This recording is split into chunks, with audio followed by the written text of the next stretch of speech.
Thank you.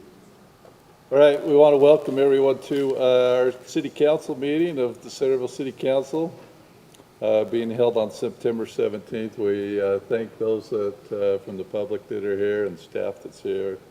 Thank our council that's here and those that may be joining by computer as well. So let's start by doing a roll call to make sure we can conduct the business of the evening. Meekum present. Summer Hayes present. Heyman present. Hurst Recording in progress. Plummer present. And the extra council person recording is present. So all 6 members of council, or 5 members of council are present, so thank you. We will start with a legislative prayer thought, and that is by myself, so I will give a prayer. Our Father in heaven, we're very grateful for the opportunity that we have to be here this evening. We're grateful for the moisture that we've received this day, for the beautiful area that we live in, for all the bounties of life that we're blessed with. We're thankful for people that work long and hard on our behalf, firemen, policemen, public works, parks and rec, all employees that work for the betterment of the city so that our citizens can be safe, they can enjoy their recreation, and all that we have to do here. We're mindful of the wonderful blessings that we have. We're grateful for the legislative process that allows us to gather together this evening. Help us to deal with each other in civility and to be able to have our minds clear and open to what may be said. And these things we thank thee for, and do so in the name of thy Son, Jesus Christ. Amen. If you'd all rise and repeat the Pledge of Allegiance. I pledge allegiance to the flag of the United States of America and to the republic for which it stands, one nation under God, indivisible, with liberty and justice for all.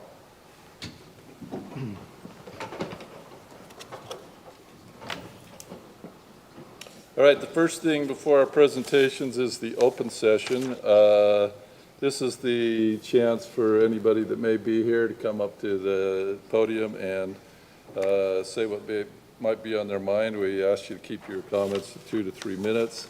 There are things that we can take under advisement, and we will take notes. And if it's something we need to get back to you on, we'll get back to you on, because it's something that's not noticed. But we'd love to do the open session because it helps us to see, as elected representatives, what's on the people's minds. So we will do that first. It does not look like we have any open session on anything, so I will not tell you the delay coming up, because we have an open session on some issues. So if you want to speak your piece, now's the time to do it, and just identify who you are and where you're from. So that open session is now available.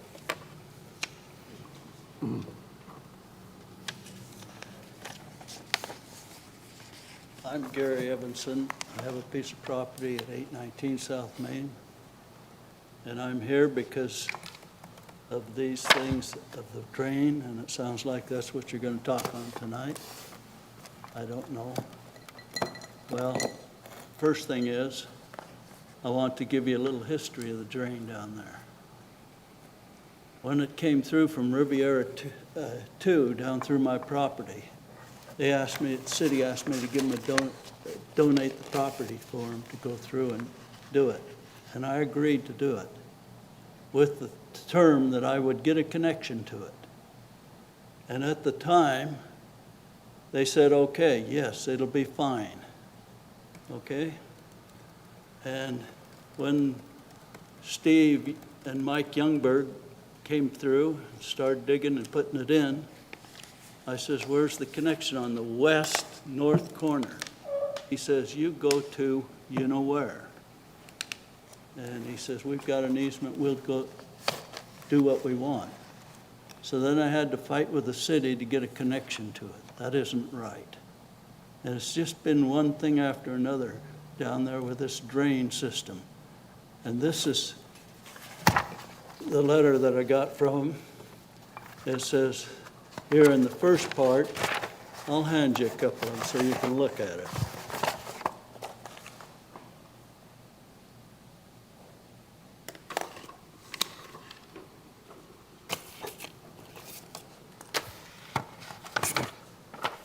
it over on the back side, and it says, one drain fee, $113. So I came in and talked to I believe it was Nate here. Anyhow, I says, I'm not gonna pay it right now. So the reason that I'm so upset, then they send me the next bill. It says a little strip on the top of it that says, we made a mistake. Okay, ignore this. It's $541. Or, let me,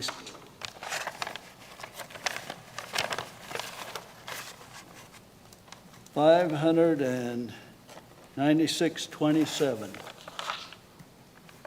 And then the next thing I know, I talked to Robin down there a little bit. She said she'd get back to me, but I guess you guys haven't went over it.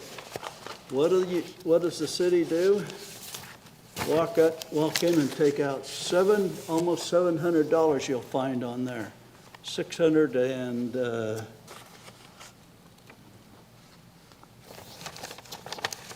well, it's close to $700 on there. It's in yellow, out of my account. You know, without even asking me or saying anything, you know what that did to my account? It's wrong, people. Sorry. And I'll fight it to the end.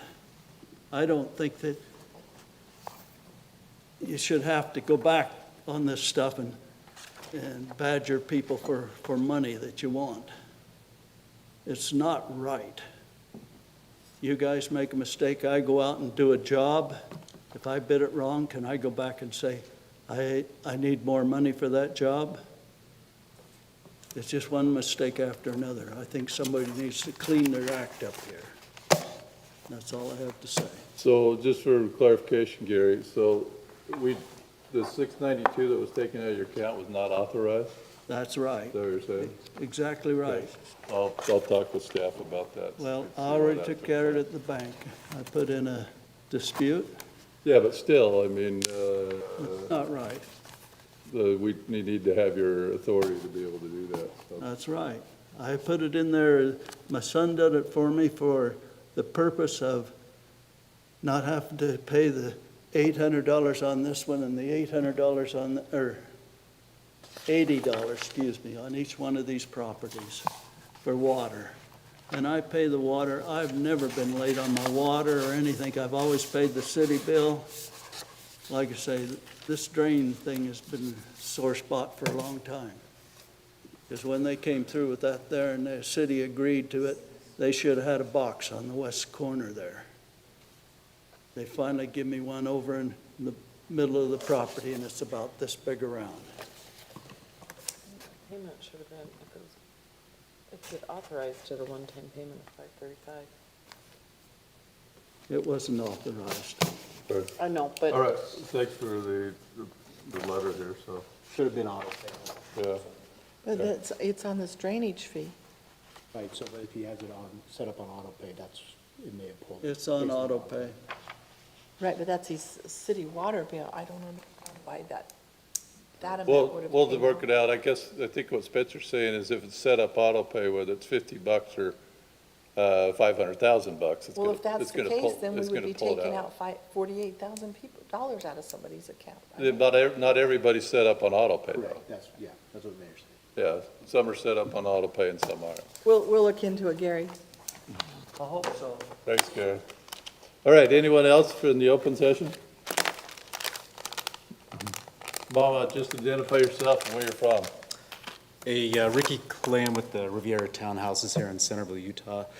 So yeah, we're actually dealing with the same issues with the drainage utility fees. We'd actually like to figure out, we haven't been charged yet, but we're trying to understand how did the city assessor come up with the area that is being measured. So we'd like to know the nuts and bolts and down to like, even the methodology of exactly how they're determining the area that's being measured. And because we received our bill, it was dated August 26. We're looking at over $7,000 that we have to pay through the Riviera Townhouses. So We have a couple of questions on that. I don't know if we need to meet with the city assessor, come up with exactly how they came up with those measurements. And also, like, how do they include impervious surface area? Like, how exactly did they measure that? I'm not sure if you guys have an idea. Cameron Woodbury will be happy to meet with you. He's, Cameron Woodbury? yes. Okay. And, We'll get you a phone number. Okay. He's in the back there. right. Yeah, and then, I mean, why did it take you guys so long to, like, let us know? We just barely get this letter and we're getting hit with the, $7,000+ figure here. And with that too, when is that due? If we want to get a 15% discount? Do you guys know? That'd be a conversation with Nate Plazier on that one. Okay, Yeah, so, what we'll have you do is go, when you're done, I'm not trying to rush you off, but go to Mike in the back and he can give you the contact number and we'll get your contact number as well too. okay, We get Cameron to go over the mapping of that and, can Nate, our finance director, to go over the monetary issues on it. yeah, we'd like to understand what the appeals process is. If we can put through that appeal, then what does that look like? Will that extend the potential for that 15% discount? I know we need to talk to him, but I just want to express that here, because that's a lot of money for us. We're a older community. We, built in the 80s, so things are just starting to kind of go wrong. We have a lot of expenses that are coming up and have, that we paid for, so this sideblinded us. So we're trying to figure out exactly what this entails. And so one other question on here. So was this already put and decided on, or I guess when did the city council decide on this increase? They voted on it, meeting 2 months ago? May May. 21st. But is this the increase you're talking about, or is this the back drainage? Yeah.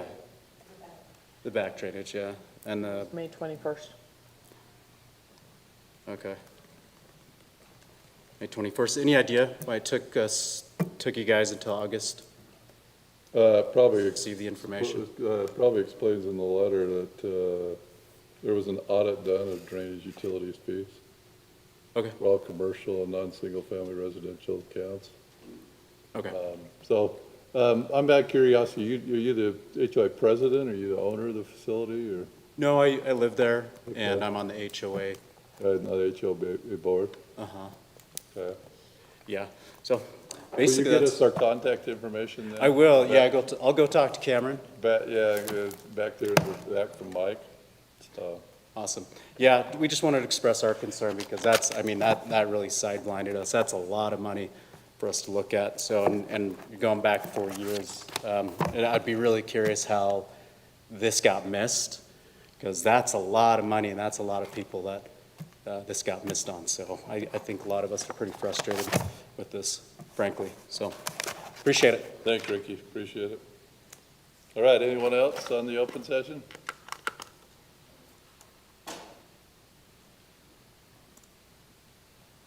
All right, if not, we will close the open session and we will move to our presentations. We have, the first presentation is a UTOPIA Fiber update. And so we welcome representatives from UTOPIA here and allow them to introduce themselves to you. Brad, anything before?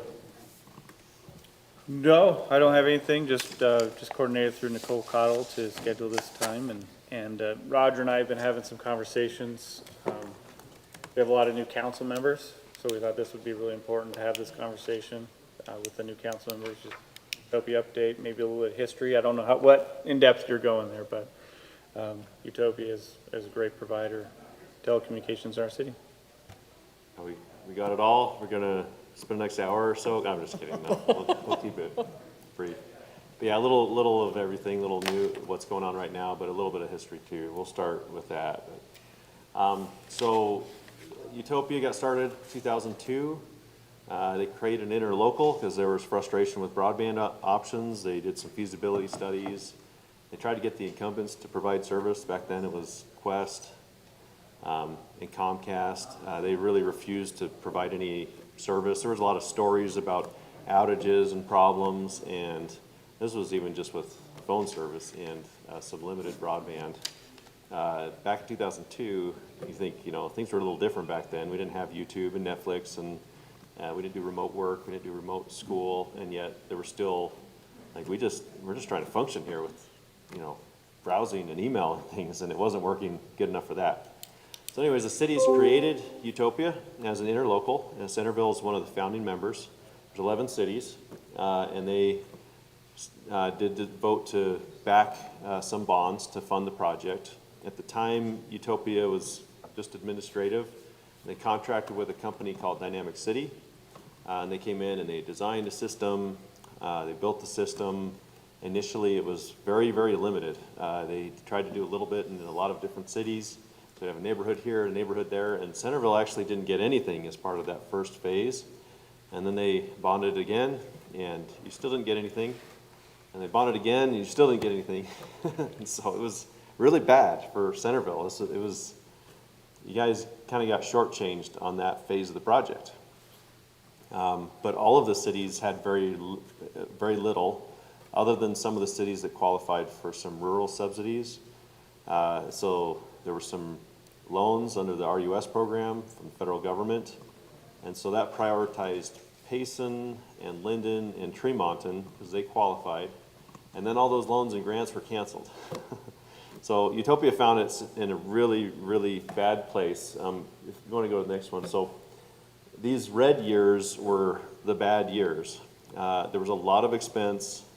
Very little was built. The subscriber numbers and revenues were just not there. There was a lot of waste. There was a lawsuit from Quest that held some things up. There were legislative challenges. I mean, everything was coming at it. It was a problem. And we didn't have the best reputation. You know, I know our employees and things, they didn't want to wear any of the stuff. I didn't work at Utopia at the time. But it definitely had a bad reputation. 2008, the cities started meeting saying, what are we going to do with this thing? So at that time, the cities were paying all of the bond payments for all of the original project, which is about $140 million of debt at that time. Just to keep the lights on was costing them about $700,000 a month. So there was an operating deficit that was enormous, huge debt payments, and the cities were trying to figure out, do we still think this is worth pursuing? Is there a future? Is there hope for this thing? Or do we just cut our losses and pay, 30 years or whatever of bond payments and have nothing? So they decided to try and to do an incremental project. They fired the contractors, they in-housed, restructured the organization, restructured the debt. It took it up to $185 million across all the cities. That paid most of the debts and the refinancing, but also gave it some operating capital to survive for really only about a year and a half to figure things out. UIA was then pitched as an idea. We said, hey, well, actually, let me just cover a little thing there. With the limited amount of money they had, they said, let's go and prove we can actually do this. And that's when they hired a team internal that actually knew what they were doing. And we went and built some networks. We built Tremonton, and we did an SAA project. It's a long story on its own in Brigham City, to build Brigham City. And what we did is we proved that we could build a network and that people would sign up for it, and that the revenues from that network would pay for all of the debt and operating expenses of that network. We had this enormous hole to dig out of, but at least the idea that people wanted the service was valid and that it could be done correctly was out there. With that, we said, we need to do that. And that's the only hope that Centerville or any of these other cities are going to have of getting this network. So UA was created in 2008. It bonded, I think, in 2009. And did its first phase. It was like 30 million. There's a couple phases, let's say 65 there. They came pretty quick. And Centerville was actually the first city out of UIA money to be built out. And that was part of a strategy of, it didn't make sense to go build one neighborhood in every city, because we've got technicians and connecting them all together was a mess. And at that time, when they said, all right, which city is really in the worst position relative to Utopia, every other city at least had a neighborhood or so with fiber, and Centerville had nothing. So Centerville got put at the top of the list and was the city that got built first under UIA. And then other cities kind of got done incrementally. A lot of them already had neighborhoods, so they could be done. And UIA has just kind of rinsed and repeated that model over many years to finish out all of the original cities. You keep saying, I'm sorry to interrupt you, you keep saying UIA. What does that Yes, stand for? the Utah Infrastructure Agency. So yeah, maybe we cover that a little bit. UIA is kind of like phase 2 of Utopia. It's actually a different legal entity and a different interlocal that's mostly the same membership, except a couple cities that backed out because they were already built and there was no need for them to participate. So it was Tremont and Perry. But all the other cities are part of UIA and Utopia. I have a question. Didn't Utopia keep pretty much all the debt and UIA didn't have the debt? Well, Utopia kept all the original debt, and it was in such a bad position. It's like, it's not in a position to take on new debt or anything. It was just, let's just try to keep it alive and make the bond payments. The cities had guaranteed the bond payments, so you pledged sales tax revenue, so that was gonna get paid no matter what. UIA was created, and the credit and situation of some of those cities not wanting to participate made it a different membership, and we couldn't bond under that interlocal the same because the membership was different. So UIA became the new financing entity for all growth of the system. And we have to do a lot of things to make sure things are equitable between two agencies, even though they're both pretty much the same people or cities behind them. But like when UIA builds a network and puts customers on it, UIA pays Utopia to operate the system in its behalf. And so as UIA grows and does partnerships, it's mutually beneficial for Utopia and UIA. And as it's concerned for you, it's like, well, do I want UIA to do better or Utopia? It doesn't really matter. We have agreements between the two for mutual benefit. So if one of them's making lots of money, then we can offset cost on the other organization and vice versa. And we do that, and we'll talk about, what the benefit of that has been. So from a timeline perspective, Centerville got built out, that might not be perfect, it was something like 2011-ish. And then we started going out to the rest of the cities to finish them out. Other cities came to us even before these cities were built and said, we want this. Like, broadband is incredibly important to our community. We would like this, but we don't really want the debt or the risk. We say, well, you're going to have to deal with the debt, but you can avoid some of the risk because we finally figured this out. We're doing it really well, and our ability to grow and do this incrementally and benefit from economy of scale is better than anyone else. So we started entertaining additional city partnerships even before we had all of the Utopia cities built out. Mostly because to build out the Utopia cities faster would have required us to come back and ask for more money. And there wasn't a lot of appetite for that. So we said, well, UIA debt initially, the first phase of that was guaranteed by cities. But after that first phase, the performance of UIA was so strong that we could do bond issuances with investment grade ratings without any backstop from the cities. There was no guarantee. So UIA could go under, and there would be no, other than that first 65 million, there'd be no exposure to the city. It's like you haven't pledged, sales tax or anything to UIA. The only thing that's been pledged to them was franchise revenues for your portion of the 65. I've got some stuff that shows what's being paid and how that's all handled. So it's good news, though. So anyways, new city partnerships started coming in. So we had Woodland Hills come in. Layton and Payson were a little different because they said, hey, we love what UIA is doing, but it's not going fast enough. So they did actually come to the table with an additional guarantee from those cities to get their cities built out. So that was nice for the other cities because it's like, hey, this is great. We're not even on the hook, whether we're guaranteeing it or not, we're part of UIA, and this is only good for us to have cities pledge and guarantee more debt into the system that you're not on the hook for. So Layton and Payson got moved up a little higher. Idaho Falls funded theirs from their energy department. They consider it part of their energy utility. Morgan City was UIA debt, but it was guaranteed by Morgan City.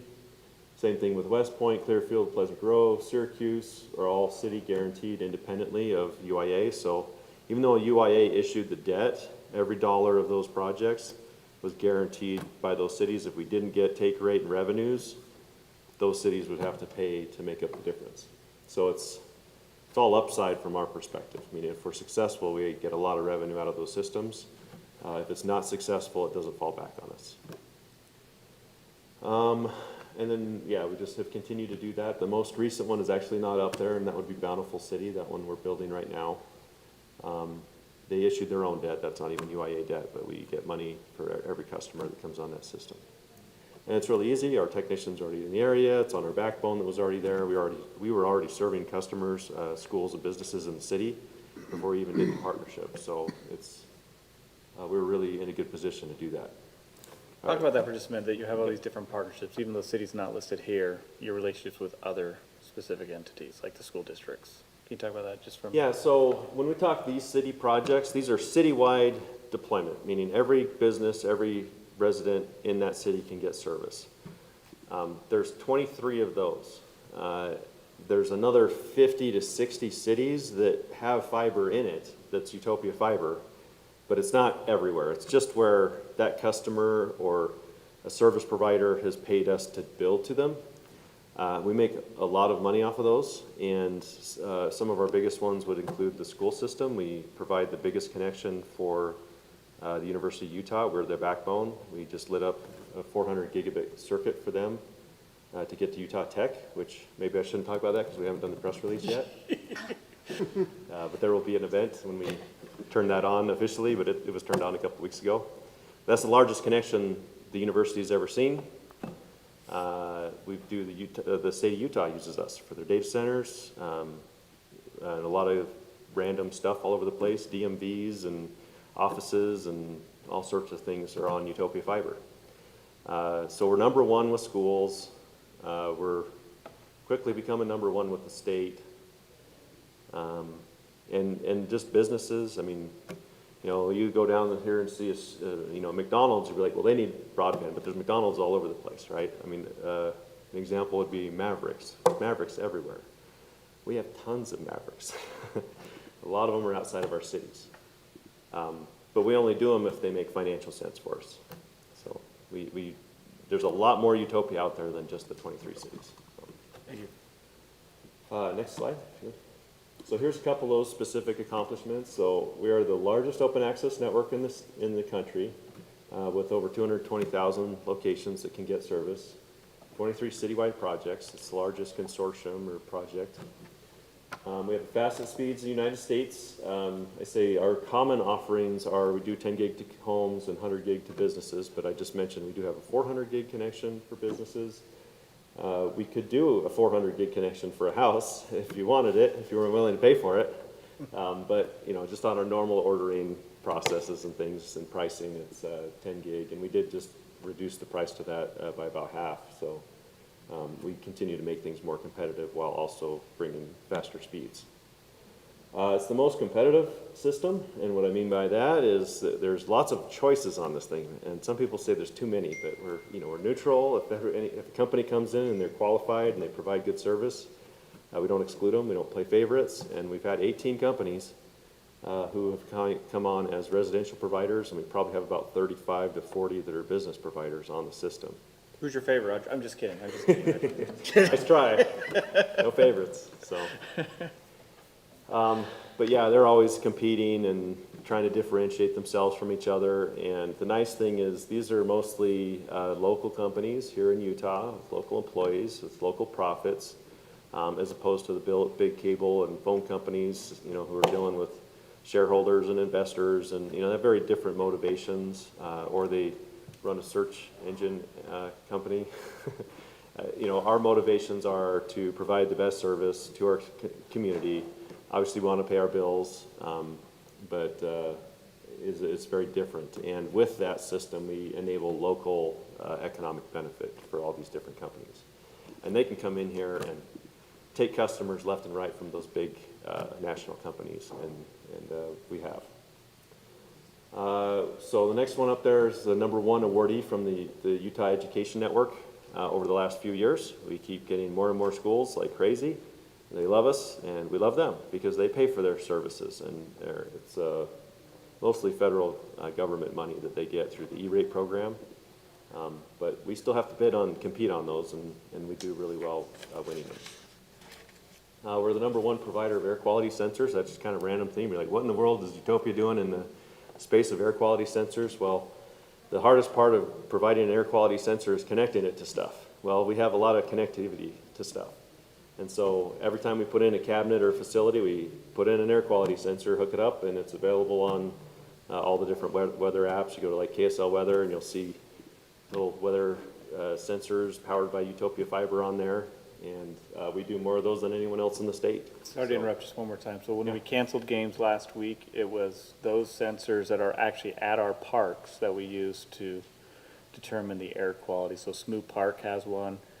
Community Park doesn't have There's one. one here at City Hall, right? There's one here at City Hall. So that's what we use to determine, because we can actually see there was even a 30-point difference between even here and Smoot Park. And so it was really, anyway, we used those. It was awesome. Yeah, when they first started going up, people just assumed like, if the air quality in Salt Lake is bad, then it's bad everywhere, right? But as those started going in on a neighborhood by neighborhood basis, we could actually tell that there's very big differences between where you are with the different airflows, with canyon winds and things like that. You have elevation differences. So there can be a dramatic difference in air quality, just neighborhood to neighborhood. So we really like having that spread out like that. Awesome. We do other cool stuff. We've put in some thermal cameras for wildfire detection. We have some public safety part. We talked about doing that. We need to do that here, don't we? Yes, we do. I'll put that back on the to-do list. Thank you. But yeah, they're pretty cool. They're not cheap cameras, but they kind of these like military-looking cameras. They have both an optical and a thermal camera, and they actually have a zoom on the thermal, which is kind of crazy, and that's why they're so expensive. But they pan. There's a few of them. If you go to edwin.utopiafiber.com, you can actually pull up the video feeds on them. But they just sit there and monitor different areas. It is experimental. It's not like a production service, but we had a team at BYU in their IT department develop a software that used artificial intelligence to try to identify fires proactively, but it's not perfect. It doesn't work great, but the first responders do love to just look at the cameras and say, they can say, oh, we got a report of a fire, pull up the camera. It's not a fire, it's a car. Or vice versa, they can look and see, oh, actually we got some hot spots. We thought the fire was out, but there's still some stuff out there that you can't see. And in a special thing, especially this last week, if you remember how smoky it was, you can't see through that smoke, right? Like you just cannot see very far. Those thermal cameras actually see right through smoke. It's really amazing. And so there's a lot of benefit to having both an optical and a thermal camera for that purpose. And we do a lot of Wi-Fi, air quality stuff. We like to work with cities and what they want to do for smart city applications. We do a lot of that. Our Net Promoter Score is a customer service metric. We do really well. Our Google rating score is really good, top in the state. In fact, it's better than Google Fiber. Just got to poke them with that. So, and a bunch of other stuff. Okay, next slide. These are the providers on the network. I don't need to go into too much detail. There was no favoritism in their placement. Just random. You're trying to catch me on that. Our architecture is actually superior. If you hear, well, now we're starting to hear other companies are building fiber. Something we're very proud of is our architecture is technically much superior to any other fiber provider in the state. We provide dedicated connections to every house and business. The others use what's called PON. There's different flavors of PON, but even the very best PON is a passive optical network, is what PON stands for. And that's where they basically take a fiber connection to your neighborhood and they use splitters, and everybody in your neighborhood shares that one connection. We don't do that. Your neighbor could use that entire 10 gigabit connection and you will have no impact to your service. Every connection is dedicated. We do that partly because the providers don't want to have congestion between their competitors, right? So it's been built to a much higher standard. It doesn't really cost more to do that, so I kind of question why other people do it other ways, but It's what vendors like to sell, so people buy it. But we have a team of network engineers, and we have, and there are other systems. In fact, universities and businesses and the big guys all do it the way we do it. We just happen to do it that way for every single home in the network. We don't do cheap out when we go down to homes. Next slide. It is future-proof. A lot of people say, man, you've been doing this for over 20 years. If it started in 2002, we're 22 years in this. Is it outdated? Is it falling apart? Is it keeping up? It is as good as ever. In fact, it's continually being upgraded to the latest technology. The fiber and the conduit in the ground, even the very first fiber and conduit we put in, is awesome. It's good to go. It could go another 40 years. We don't see any time where we're going to need to go and replace that, at least in the foreseeable future. And the technology gets upgraded just as we upgrade the devices on the end of the fiber. So when someone goes from gig to 10 gig, we do have to put another device in the house and another device upstream from that, or just a different port upstream that supports 10 gig, but it's a very inexpensive upgrade, and it uses the same fiber. In fact, that 400 gig connection I was talking about uses the same fiber that we use for every single house in the network. We've introduced a new 2.5 gig tier. That wasn't available. 5 gig, we're thinking about it. The providers are kind of like, well, we don't want too many choices, but we like choices. But we now have 10 gig, 2.5 gig, and 250 meg. We have lower pricing for 10 gig, like I mentioned earlier. It's gone down. And we continue to develop apps and better monitoring systems and automation in the system, and doing additional smart city things. These two pictures are kind of reflect some of the new technologies. These were not things anybody was thinking about in 2002, right? There was no augmented reality stuff with Apple Vision Pros. There was no AI and machine learning and stuff, but these are things that we're enabling with this technology. So next slide. Okay, here's the subscribers across Utopia, UIA, and other partnerships. And so I say other partnerships, that'd be like Idaho Falls and Bozeman. They're not necessarily UIA finance projects, but we still do work for those and get revenues from them. Across all the systems, we're about just over 67,000 subscribers. Next slide. Before you go there, Yep. if we extended that out for 2, 3, 4, 5 years for your projections, do you have that slide? I don't. I know we've been talking 100,000. We're trying to get 100,000 within the next 2 to 3 years. Okay. We've been pushing for that. So this is divided up by city. Obviously, some of the larger cities have larger take rates, or larger subscriber numbers. But they do vary a little bit. I mean, West Valley City is the largest city, and they're fourth largest. They just got passed up by Idaho Falls. So we're working on getting take rates up there. Our highest is in Layton. They have nearly 10,000 subscribers just in their city. But the good thing about this is even cities that have been built for 10 years continue to add customers, and you're an example of that. So I'll show you your chart, and it's pretty interesting, actually. We'll go to the next slide. So availability is when the network, like how many places can get the service. Now, I share this slide to show you that we're never done. You guys keep building more stuff. And so we have to continue to go out and put in more conduit, more devices, and expand things.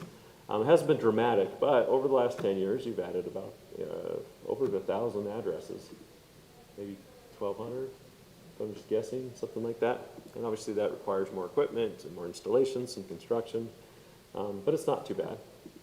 Next slide.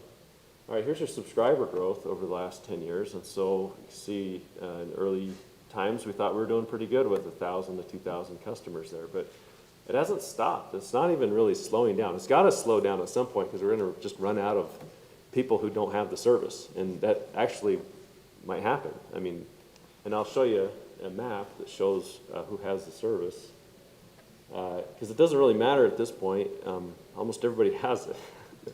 Like I always wonder, like, is this showing too much data? And it's like, no, it's pretty much everybody. There's not a lot of people who don't have it. And I don't mean to pressure anybody who doesn't have it, but I kind of do. Isn't Centerville about 48% take? So that number is, basically, this many subscribers divided by the number of parcels in the city. And what we found is it's not a very good metric, because we have a lot of parcels that don't have a home on them. And that has, Parcels that have multiple tenants. um, Correct? What you that do to can happen. apartments. That can happen. Oh, so apartments go either way, right? Sometimes, the county You could data have we one get. parcel, but you could have 40 units or 12 units or whatever. Yeah, it's how the county does it, and the counties don't do it consistently, and I don't know what Davis County does, but Davis County has a database, and they say, these are all of the parcels I have, and sometimes they're not. You're like, show me this parcel on a map, and they're like, well, it's a virtual parcel, or it's an aggregate, or maybe it's really only one legal parcel, but we've parceled it up with lots of different addresses within that parcel, and so they show up as multiple records and duplicates. And so the 48% take rate, it's nice to kind of see, hey, it's going up or it's going down or whatever to gauge things. It's actually not accurate of how many have it. So if you want to go to the next slide. So this is your map that actually shows who has the service in the city. And I went in and zoomed in on some of this just to kind of see, and we've had this problem in several of our cities. Some of them seem not so far off. In Centerville, it's off. I would guess we probably have 80%, maybe more. And so that's a reporting problem we have on that calculation, but our subscriber number is not wrong. I mean, that is real and revenues are real. But the idea, that you have just less than half the city on a 48% take rate is not accurate. We have a very, very strong majority of the city on the system, and very few who don't. Probably Blue dots represent. blues are businesses and reds are residential customers. Those that don't have it are just a little house with no We could dog. identify home businesses that don't have licenses correctly, right? Let's keep our going. Side note, just for fun. Okay, maybe I should delete that map. I don't want to get anybody in trouble. No, we work for you. This is a revenue chart. So the result of all that subscriber growth, both Utopia customers and UIA customers and partnerships, has resulted in a lot of revenue growth. So the green line is everything. UIA, you can see most of the growth has been at UIA because that's where we've been financing and building new networks. Utopia has been mostly stagnant, but as UIA grows, it pays Utopia some money to operate the customers on its behalf, but we're not double counting that money. This is total money. And partnerships like Idaho Falls and Bozeman, we don't even have debt on those projects, but we get revenue for each customer that are on those systems. Not as much revenue, but it's actually created a really good windfall for Utopia. If it weren't for how well UIA was doing, Utopia would have a really impressive chart. But it looks kind of flat, relative to UIA. Let me go to the next slide. This is just UIA and the bonds. And so as UIA issues bond, it builds a network. It takes some time to build that network and get revenues. But the really cool thing here is you can see with all of the bonds and all the debt payments that UIA has taken on, it's clearing almost $2 million. Is that what that is? Sorry. Maybe it's a million. So 2.25, 3.75, million and a half of revenue above and beyond its debt service. Now, so what do we do with that? It's a lot of money. Well, we keep adding customers. We just put on almost 1,100 customers last month, which was one of our best months ever, and that costs a lot of money. The good thing is now our revenue goes up, and the ROI on connecting a customer who's out there next to our network that we've already built and paid for is only about 2 to 3 years. Yet we're financing these connections on 20 to 30-year bonds, and so while our debt obligation is going up a little bit, our revenue is growing much, much faster. At one point, the cities were paying all of the Utopia bonds and paying a huge operating deficit. And that operating deficit went away. And then we paid back the cities all of the operating deficit you had paid us in the past. And then we started making a portion of the Utopia bond payments. And meanwhile, we're still issuing debt and taking on new debt payments and making all those payments. So we're kind of attacking it from two different perspectives. We're funding all of our growth without any impact to the cities, while also decreasing the city's burden on the old original debt and not taking on any new burden. You want to go to the next slide? This is a list of all Utopia and UIA bonds, and so all of these, except for one, which is the refinance and restructuring of the Utopia original debt. The amount is calculated out to be 205, and I mentioned earlier it was 185, but it actually isn't a different payment. It's just interest rates and math and whatever. The way you measure it is 205 million. And we didn't extend the term when we did the refinance that either. It didn't change the city pledge. So we're halfway through that one. But the cities are still paying a lot of that. So I say up there, it's about 73% that the cities are paying. And every year Utopia is trying to pay more of its share. And hopefully that becomes 100%. I mean, that's one of our targets. We're over here, we want 100,000 customers and more. Well, why? Because that will enable us to take on more and more of that portion of the debt. Go next slide. This is the original debt service applied to these years. This is what the city has pledged and is paying on those original bonds. And it goes up by 2% every year. That's the way that was structured. Don't shoot me, I wasn't here when that got structured. But anyways, that's the way it was. It was a 33-year term with 2% increase every year.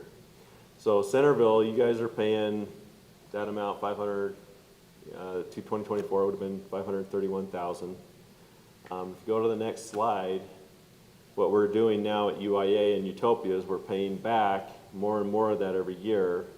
So last year it was 135,000. This 2024 is 146, and it'll go up by the same amount for next year, 157,000-ish, something like that. So it'll go up that same amount, and you're like, well, can't you do better than that? The problem is we're still funding a lot of installations and growth in the network. And we have a lot of capitalized interest periods that ran out, and we're getting hit with the debt payment increases year over year of about $4 million. We're able to keep up with that increased debt obligation, no problem. After this year and the following, where that increase stops coming in, if we're able to maintain that same revenue growth, we'll have $4 million extra that could be used here. So we're hoping, we're just kind of holding that line of keeping up with that 2% increase for now, with the hope that in a few years this gets dramatically better. And that's it.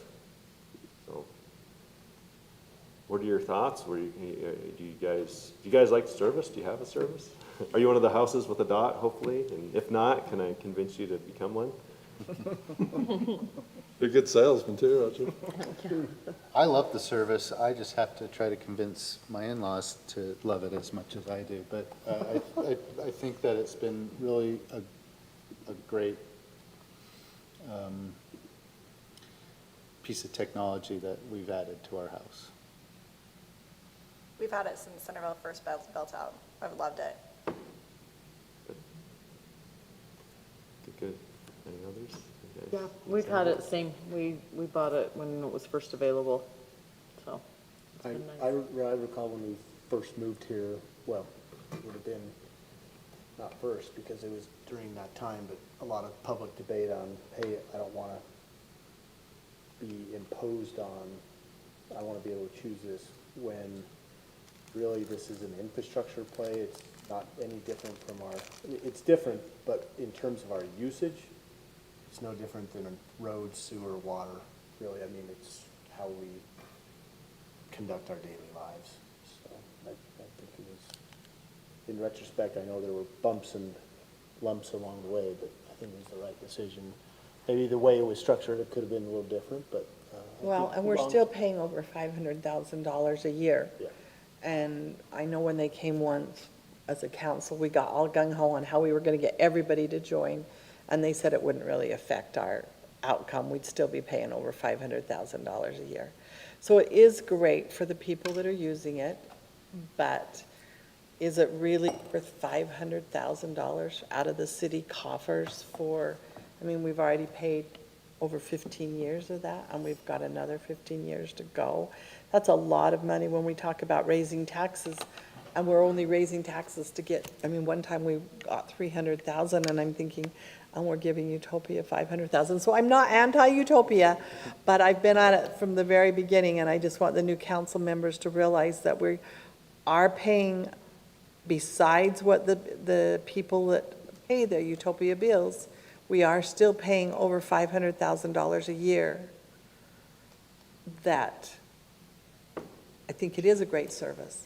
Less But- the 138. and now No, 100 Net well, of that, about it goes 400. up that much. All they're doing is countering the The 2%. What's going 2%. up? Yeah.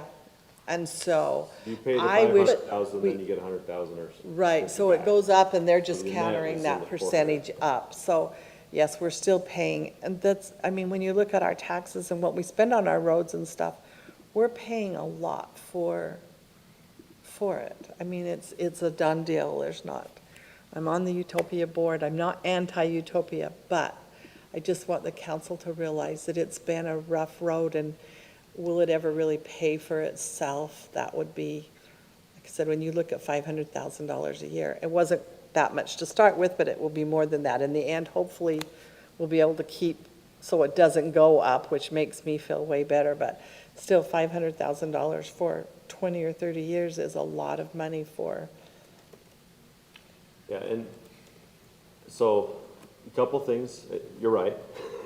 I know. It's been Sorry painful. about that. No, it's fair. I mean, we get it. It was rough, and it was really, really rough in the beginning, because you could say, hey, you've got that $500,000 obligation, and we don't really have much to show for it, right? And it was, you know, that first phase, it was like, where did all this money go? And there was a lot of excuses, a lot of good reasons, a lot of bad reasons, but at the end of the day, $185 million was spent, and you didn't have $185 million of asset, you had probably $40 million of asset. And it was a huge problem. The debt payments don't go to us, they pay the bond on that project. Like, we wish we got the money and we could reinvest it and build network with it, right? But that $500,000 is a sunk cost to pay for the first phase of the project, which was a failure. Now, important things happened from that phase, and we got backbone built and got the thing started, but financially, it was a failure, right? And this was way before my time, but I was here the night that it was voted on, and they did come back and ask for more once, and the council gave it to them, and they almost got exited out of Centerville, and they came back and asked for money again, and the council said no. So when they started paying back this money, they held what we owed and didn't give us that until we had actually paid it back. But the council finally did start saying, we're not putting any more money in Utopia, because there was a pretty strong sentiment in the city about we had paid for a lot. And I think you're, Nothing. we're fortunate, and you guys are too, that it's been a great service. yes, And it's the number one service of I think of what's offered in our city. And so that's turned out positive and very fortunate. As I campaigned my first and second time going door to door, I had it split between people of hating that we'd taken that debt on, and others saying, I moved here because of Utopia. You know, and I'm more than happy to have that be a service that I pay, just like I pay for roads and education and everything else. So I think we've been fortunate that it's obviously been the best service in the city. A lot of the studies that we'll point to, you know, we don't want to say, hey, this is what we think, but we can show third-party studies that say that, you know, this sort of service usually costs $100. Having Utopia or any municipal project in a city reduces the average cost of broadband by about $30. Whether you even sign up for it or not, like the competitor, you know, Comcast is cheaper in Centerville because of Utopia, right? Yes, And- and we've also Yeah, that's a good received point. better service from all of those CenturyLink, Comcast because of that, like in comparing with siblings that live in Kaysville and Farmington. It and was- that's why they're here putting all new lines in. Right. Now they want to compete with that. I do think it was a huge benefit during COVID. I think that's one of the main reasons that our kids could be schooled from home. And so I'm certainly appreciative of that and view it also as infrastructure that is necessary, especially with as many people as we have working. There's just not as much traffic on the roads anymore. Like, a lot of people are working from home. So I do think I think it's been a good thing. Out of curiosity, what does it cost an average connection today to connect to Utopia? So on that I know that note, there is varies. a change happening. Some of you may have gotten a notification. There was a $4 a month increase that was approved by the board a little while back. That helps us with raising new bonds, to continue the growth, also to maintain the dividend of the cities. There's a lot of things that kind of maintains. After the increase that happens on October 1st, it'll be $64 as an entry point for 250 meg service. And it varies by a few dollars depending on which provider you pick. And then it's like, I think we had a $70 gig, so that one will be $74 now. Okay. I mean, I actually don't live in Utopia City, don't tell anyone. I live in Lehigh and I pay $105 for a gig. Direct connection to your house, Roger. Yeah, I wish, I wish. I mean, I lived there before I worked for Utopia. My family didn't want to leave or any of that. But yeah, I have an inferior service to get to Utopia and I pay about $35 premium for it. Because I don't have competition. And I'm in Lehigh and it's like, they're not part of it, so. That fee increase is only for people, like when we got ours, we paid like upfront to have the connection, right? Like it's like ours, right? It's like deeded or whatever with our house, so. So there's two components. One of them is for the infrastructure and one's for the services. And it's being applied to the services side. So that'll go through the service provider and I'm their gonna bill see will it go anyway. up $4. All right. So you'll see Bummer. it. Got our notice. Bummer. We have our I $4 asked increase. myself the same question, Chili. Did you? Now, the That's amount fair. that you prepaid was probably something like $2,600 or $2,700 or something. Yeah, something That's like gone that. up to $3,500, right? Like it's good that I've you still did saved that. money. Okay, good. Thank you for making that. Time value of money. We need to see the net present value differential. But yeah, I mean, the But when a break even on city- that was like 7 years or something. So if you have the service for 7 years, then from then on and forever, you're saving a ton of money having done that.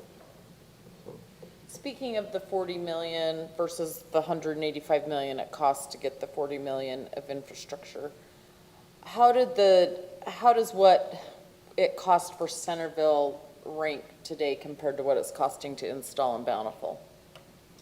At some point, we're gonna see that we saved a little money, right? yeah, no, Bountiful is definitely paying a premium. They own their infrastructure. Yeah. Do. We charge $30 a month for the infrastructure fee. I think their fee's $38. So their cost of service is higher as a result of that. Okay. And I don't know if there's any other subsidy involved. I would guess there might be. I don't know what they're just paying us to build it for them and we are doing it at a premium, a reasonable premium. And how they pay their portion, I don't really know. Okay. But I do know that their residents are paying more than you are by probably $8 a month or so. Okay. Thank you. One other thing I needed to bring up, I forgot what it was. Oh, I did want to express appreciation for Robin and Brant who serve on our boards. They go to a lot of meetings and do a lot of stuff for us, and we don't pay them anything. So, we really appreciate that. We pay you. So, but it is appreciated. We were always like, we got another meeting, we got another bond, we got another hearing, we got another, and it's a commitment of theirs, and I just wanted to thank them for that. That's all I got. Thank you. Appreciate you, Roger.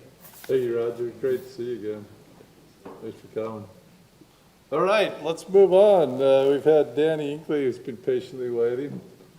Danny, we're missing Wendy tonight, but I hear she's doing some good things, and so we get you. She's finally using her time well, yeah. Yeah, I heard that he's going to sing his whole presentation to us. tonight. Tonight, Sweet. yeah. Yeah, well, it's more of an interpretive dance. I think you'll like it. Dim the lights.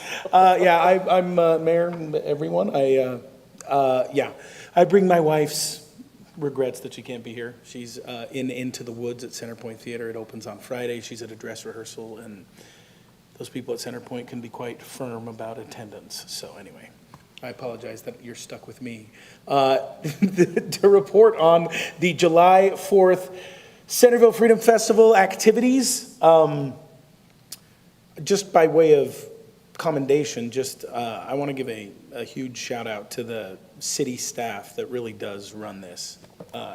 Bryce and Bruce and Officer Boucher and so many people that are involved. They really do run the thing. So Wendy and I had the opportunity to work on the volunteer committee. We had the opportunity to participate, and we're grateful for that. Anyway, so we had the opportunity to participate, but it really is those city staff that really make I that. caught him on a weak moment on a Sunday afternoon. Goes up in his shirt and tie on a Sunday. That was great. Thank you, Mayor. Anyway, you. I thought the proceedings, I mean, you're all well aware of what it was, what happened, what the process was, and all the activities that were involved. Every indication that we have is quite successful. I think on the budget, we were very close, a little bit over, I think maybe $800 beyond what the budget was. I think there are certainly, we've already met with the committee, the volunteer committee that we had. I think there were 10 different committee chairs that participated. People over the vendors, over the food trucks, over volunteers, over set up and takedown, the children's parade, the parade, entertainment. Obviously, the police were involved. Steve Thacker was there with the Rotary Run. We had the quilt thing. So there were all these different factors that come together to create that awesome event. And we've already met with those people and have some ideas, I think, for maybe some tweaks we can make. It's an interesting event because so much of it is traditional, and it's just like, this is what we do, and it lines up, and it works, and it's great, and it's kind of an expectation, and it's an amazing free party for the people of the city. I think a couple of things that I would, I guess, report on. I think that just universally the feedback we received from vendors, from entertainers, from the people that were involved on that side was overwhelmingly positive. They think it's a very well-run event. These are people that do these kinds of things in a lot of different places. And we did receive some praise just about how well organized it was and how they appreciated that. We don't take any credit for that. Obviously, that's just the way that the city does it. But I do think that's a good metric. I think the attendance was very strong from what I can tell. I was kind of stuck next to the stage having my eardrums melt, but it seemed like there was great attendance.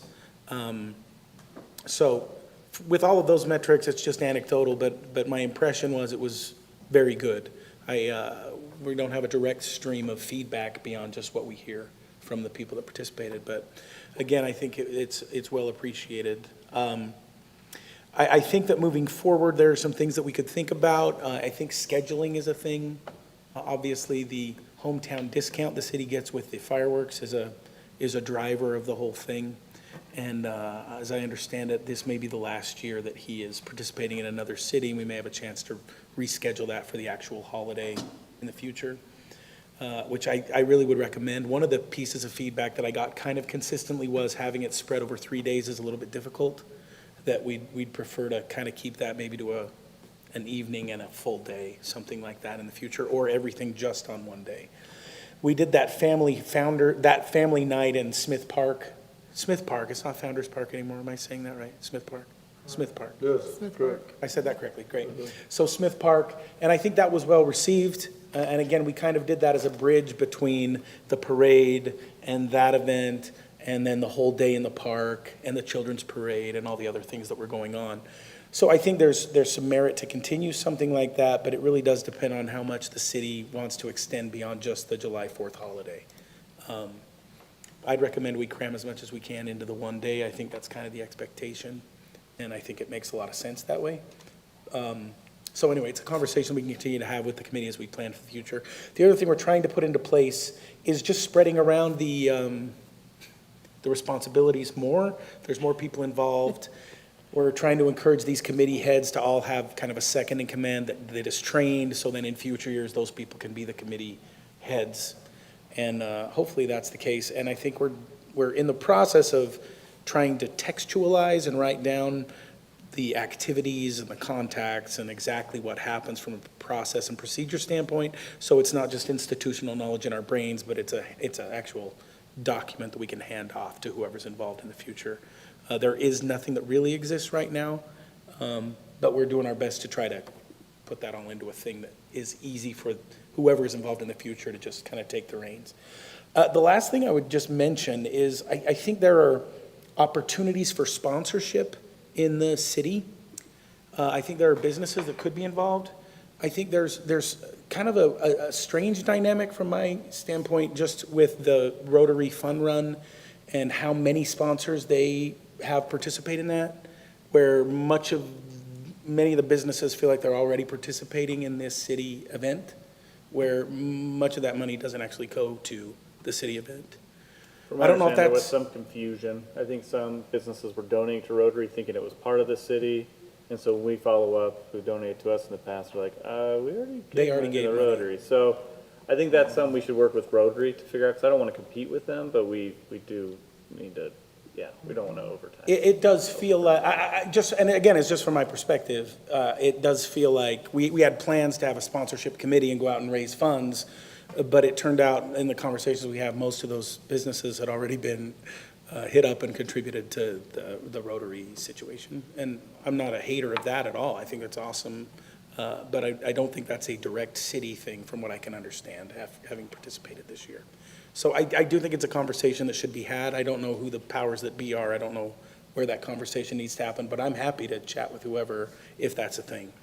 And if it's not, great. We'll just continue to work on whatever budget the city provides and hope Young Power Sports continues to step up. Beyond that, I don't know if you have any feedback, questions, thoughts that I can take back to the committee as we start to plan for next year, but I'm an open receptacle of your wisdom and knowledge. I'd just like to give you and your committee a huge thank you. We just can't, as a council, we can't thank you enough or acknowledge you and all of the work you did. Yeah. We got a basket full of bread from you that the mayor presented to us on stage, so the carbs were abundant. Thank you. Thank you. Thank you. Thank you. So much. Thank Wendy. Give her our best. We look forward to the show. I'm going to take her some Little Caesar pizza right now. Okay. July 4th is a Friday next year. Yep. Is it? That's cool. Okay. Makes it a little easier. All right, let's go to municipal code amendments. Resident requirement of the city manager. Lisa?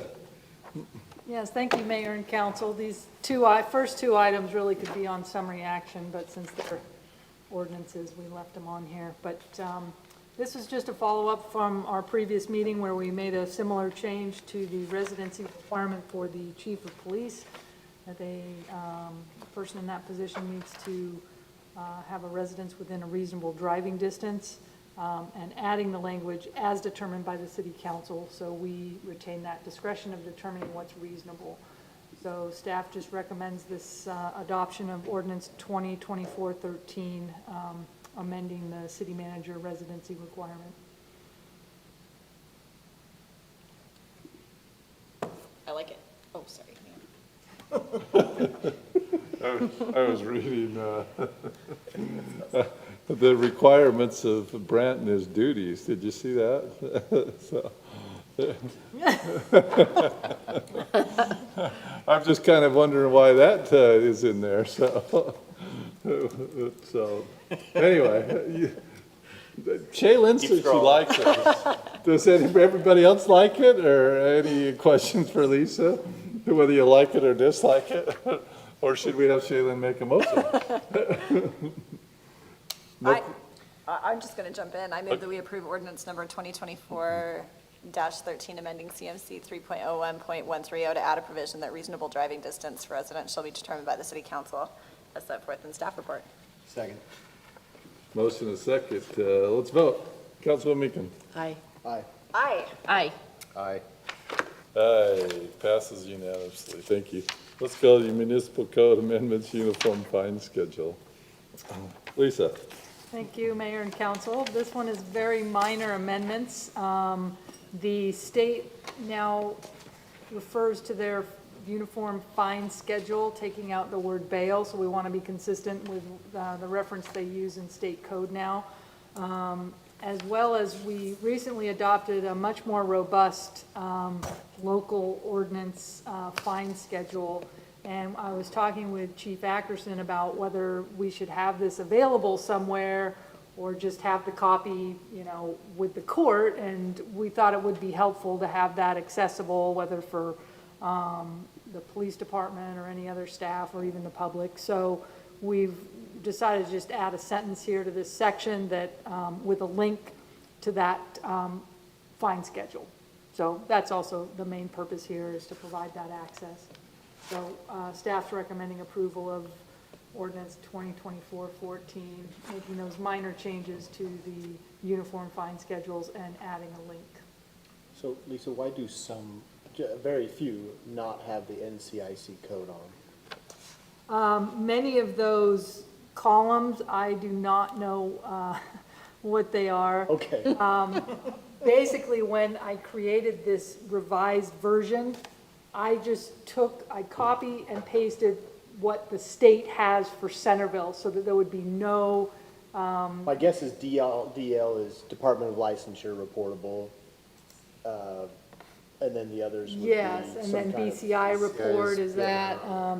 That's why I guessed some of these, but I had no idea what NCIC Yes, and I kind of stands asked, for. why are some missing? And our Tammy, our Justice Court Supervisor, just said some have them. But it seems like very few, so at some point, maybe we'll be able to fill those in. But Okay. that's what we have now. I don't know, Chief, if you know what the NCIC is, but anyway, it's a state code, so.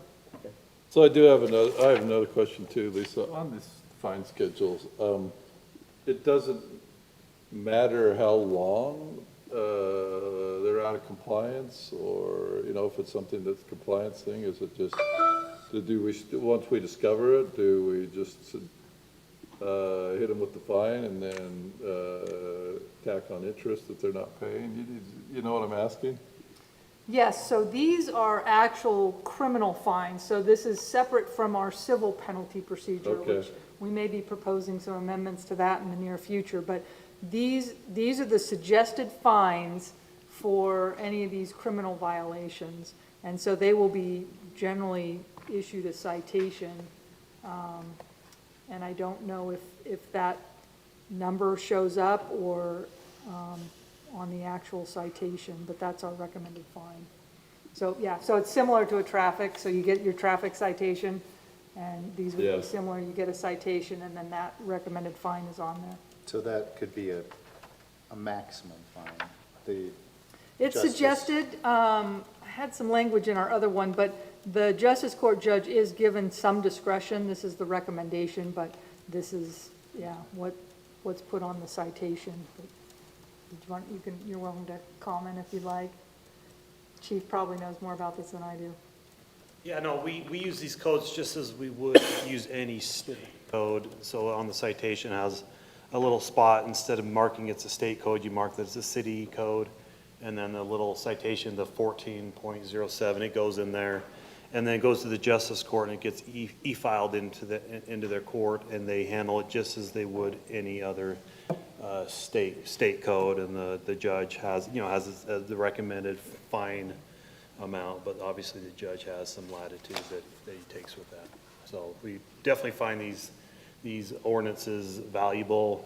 I used one of them last week on a kid using an electric motorcycle on one of our parks.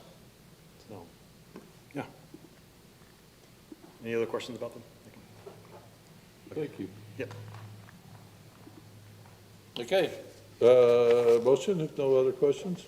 I'll make a motion that we approve ordinance number 2024-14, amending CMC 1 to rename the state and local fine/bill schedule to fine schedule and to add a link to the online version of the Centerville fine schedule. Second. Motion and second. Councilman Summerhays going to the right. Aye. Aye. Aye. Aye. Aye. Oh, okay. Eunice and I. Passed unanimously. Privacy Spaces Compliance Plan. This is something that's kind of come from the legislature, from House Bill 257. So we're looking to reply to it. Bryce, are you or Lisa going to give us some background on this? Okay. I'm happy to talk about this one, Mayor. Yeah, as you mentioned, the state adopted House Bill 257, which the exact title is Sex-Based Designations for Privacy, Anti-Bullying, and Women's Opportunities. But essentially, it puts some burdens and obligations on public entities and governmental entities with public facilities.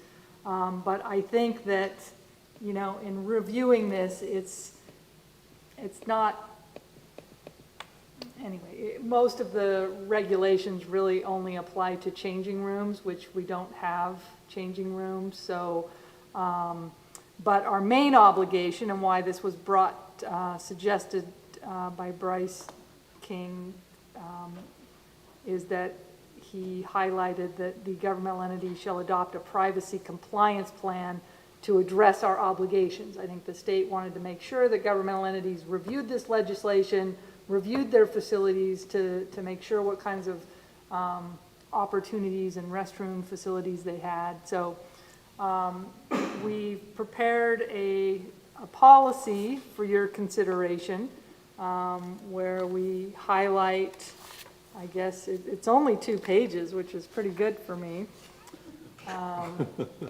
Very happy about that, but there wasn't a lot to say. But essentially, that the state has determined that a distinction on the basis of sex, while generally not authorized in the government arena, but that a distinction on the basis of sex that provides separate privacy space accommodations for the sexes is substantially related to an important governmental objective of protecting individual privacy. So that is a determination that the state has made, and in that determination, they want to protect sex-designated changing rooms, limiting access to those to individuals whose sex corresponds with the sex designation of the changing room. So we have that provision, but again, I'm not aware of any changing rooms, so it's good for us. But I think what we've talked about, Bryce has done a good assessment of our facilities. In my opinion, it talks about any governmental facility that is owned or controlled. So in my opinion, this does likely govern Centerpoint. So we looked at the museum, at our cemetery, at our parks, public works, city hall. It turns out we have a lot of restrooms.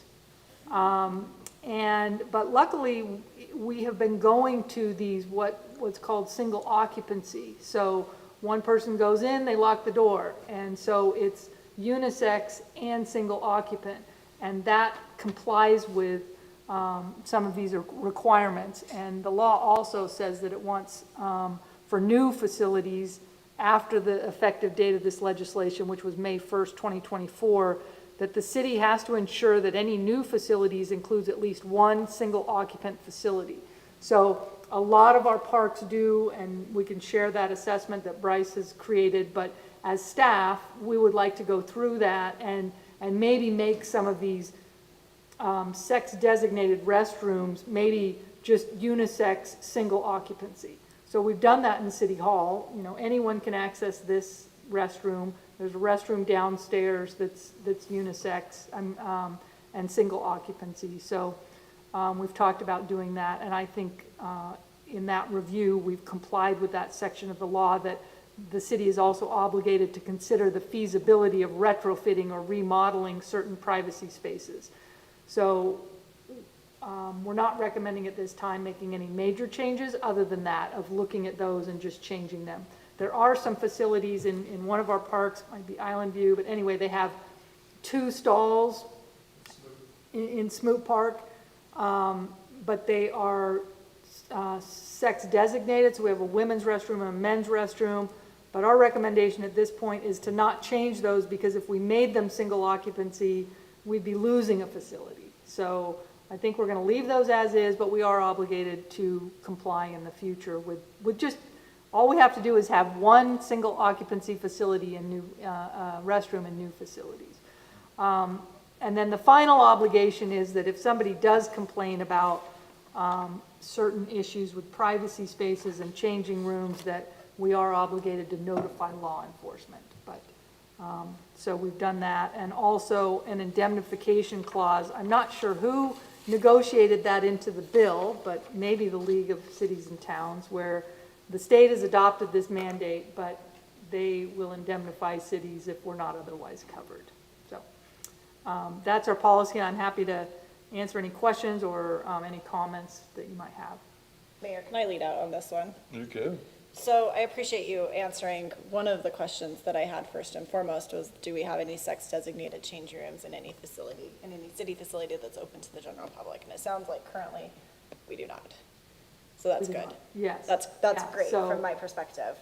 So here's my thoughts for what they're worth. That doesn't mean that at some point in the future that we may not build a facility that does have a sex designated changing room to which this policy is going to apply. And so as I was looking through this policy, and Lisa and I talked about this a little bit in advance of the city council meeting, I want to start with the section 45.090 of the proposed ordinance, because Lisa has drafted this and it is straight out of Title 63G, Chapter 31. She's just lifted it straight up from the statute and put it right into the ordinance. And what that state statute does, it's imposed on government entities, and that includes cities, the obligation to contact law enforcement if an entity receives complaints or allegations about any one of those 5 things that are listed in .090. I take no objection with the first 4. We're talking about lewdness involving child, voyeurism, loitering in a private space. All 4 of those things are based on someone's observed conduct, what that other person's conduct is being accused of doing. The 5th category that the legislature has added is different. It requires a city to report to law enforcement based on somebody's subjective belief that another person doesn't look masculine enough or feminine enough to correspond with the sex designation of a changing room. It is actually requiring city staff to make a criminal report against someone based not on what that person's conduct was, but based on what that person subjectively looks like. I don't support the policy decision that the state legislature made to enact Title 63G, Chapter 31. If I were a state lawmaker, I would not have voted in favor of that statute. I think it's deeply flawed for many reasons. So are you saying that in Utah Code 63G-302 is where we find all that? Because that's where it's at, you're telling me, right? So it's Because in, just right there, it says an offensive criminal trespass for a changing room. So what you're discussing, you find it in that code? it is, it's under section 304. And Lisa has drafted it identically to what the statute is. So I take no objection to the language that she's used. And we don't really have a It's under choice. 304? It's under Utah Code section 63G-31-304. It's not included in the packet. Okay, but this is referencing 302. Yes. Well, that's So where why- they define what criminal trespass is in a Yes. change. So it flow, you're saying So- it flows to 304? Correct. All of those 5 points that Lisa has listed in .090 come directly out of section 304 of the state Where it statute. defines the term. Right. Yeah. And look, I think that that statute is flawed for many reasons, but that's not the reason that I want to raise this in the context here tonight. I do think that it's wrong to force cities and city staff to be changing room monitors and force them to make criminal reports against people based solely on their outward appearances. I am obviously not a state lawmaker. I'm a city council member. So in that role, I will comply with the policy decisions that the state legislature has forced on me as a city council member.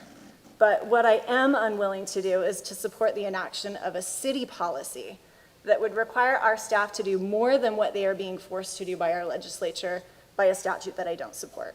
So, with regard to this policy, which I recognize we don't have any sex-designated changing rooms currently, but again, that doesn't mean that we won't have some going forward. So I would propose that we make 3 changes to this proposed ordinance. First, under section 45.050, which deals with the sex-designated changing room, I would add a sentence at the end of this section that makes expressly clear that this provision here does not apply to restrooms. It only applies to changing rooms.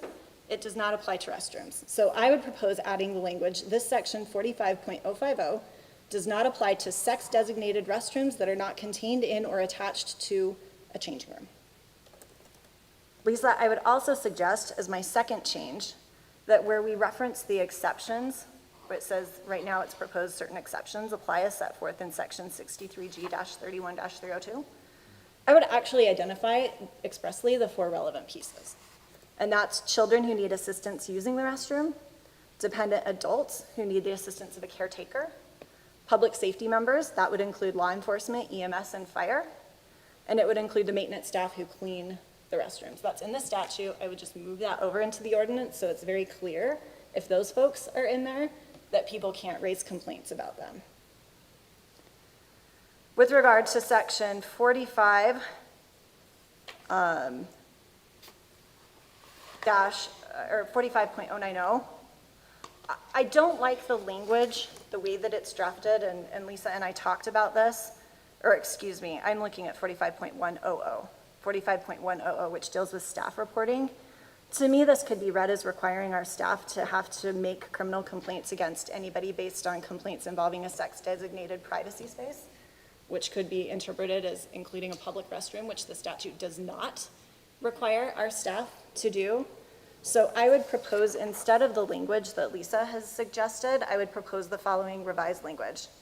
City staff should report to the Centerville City Police Department any complaint or allegation they receive alleging that an individual has, 1, engaged in any prohibited conduct set forth in section 45.090, subsections 1 through 4, in any privacy space in a facility that is open to the general public, or 2, engaged in any prohibited conduct as set forth in section 45.090, subsection 5, in any changing room that is open to the general public. So that it's very clear that staff is only obligated to report lewdness of a child, voyeurism, or loitering with regard to private spaces, privacy spaces, and only required to report changing rooms, allegations of violation of section 050 as it pertains to changing rooms, not restrooms, and not any other space. Why?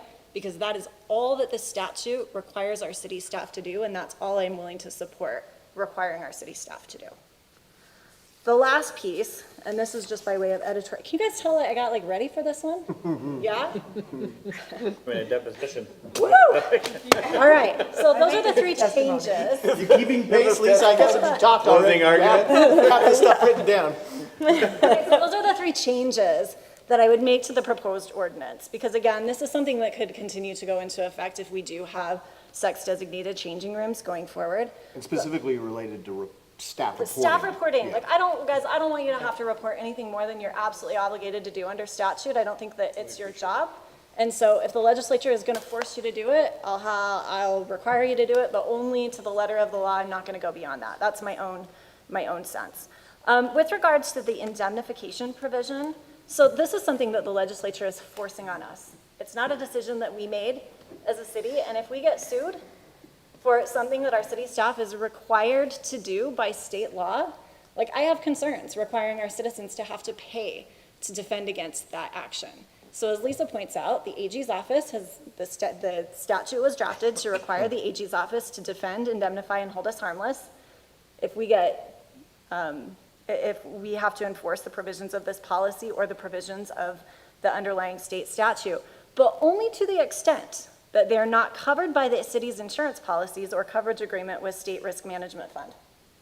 So what I would also like to do is instruct city staff to make it very clear and to do to the very fullest extent that we can to ensure that we do not have coverage under our insurance policies or under our state risk management fund coverage agreement for any violation that relates to enforce the provisions of this policy or the provisions of Utah Code Title 63G, Chapter 31.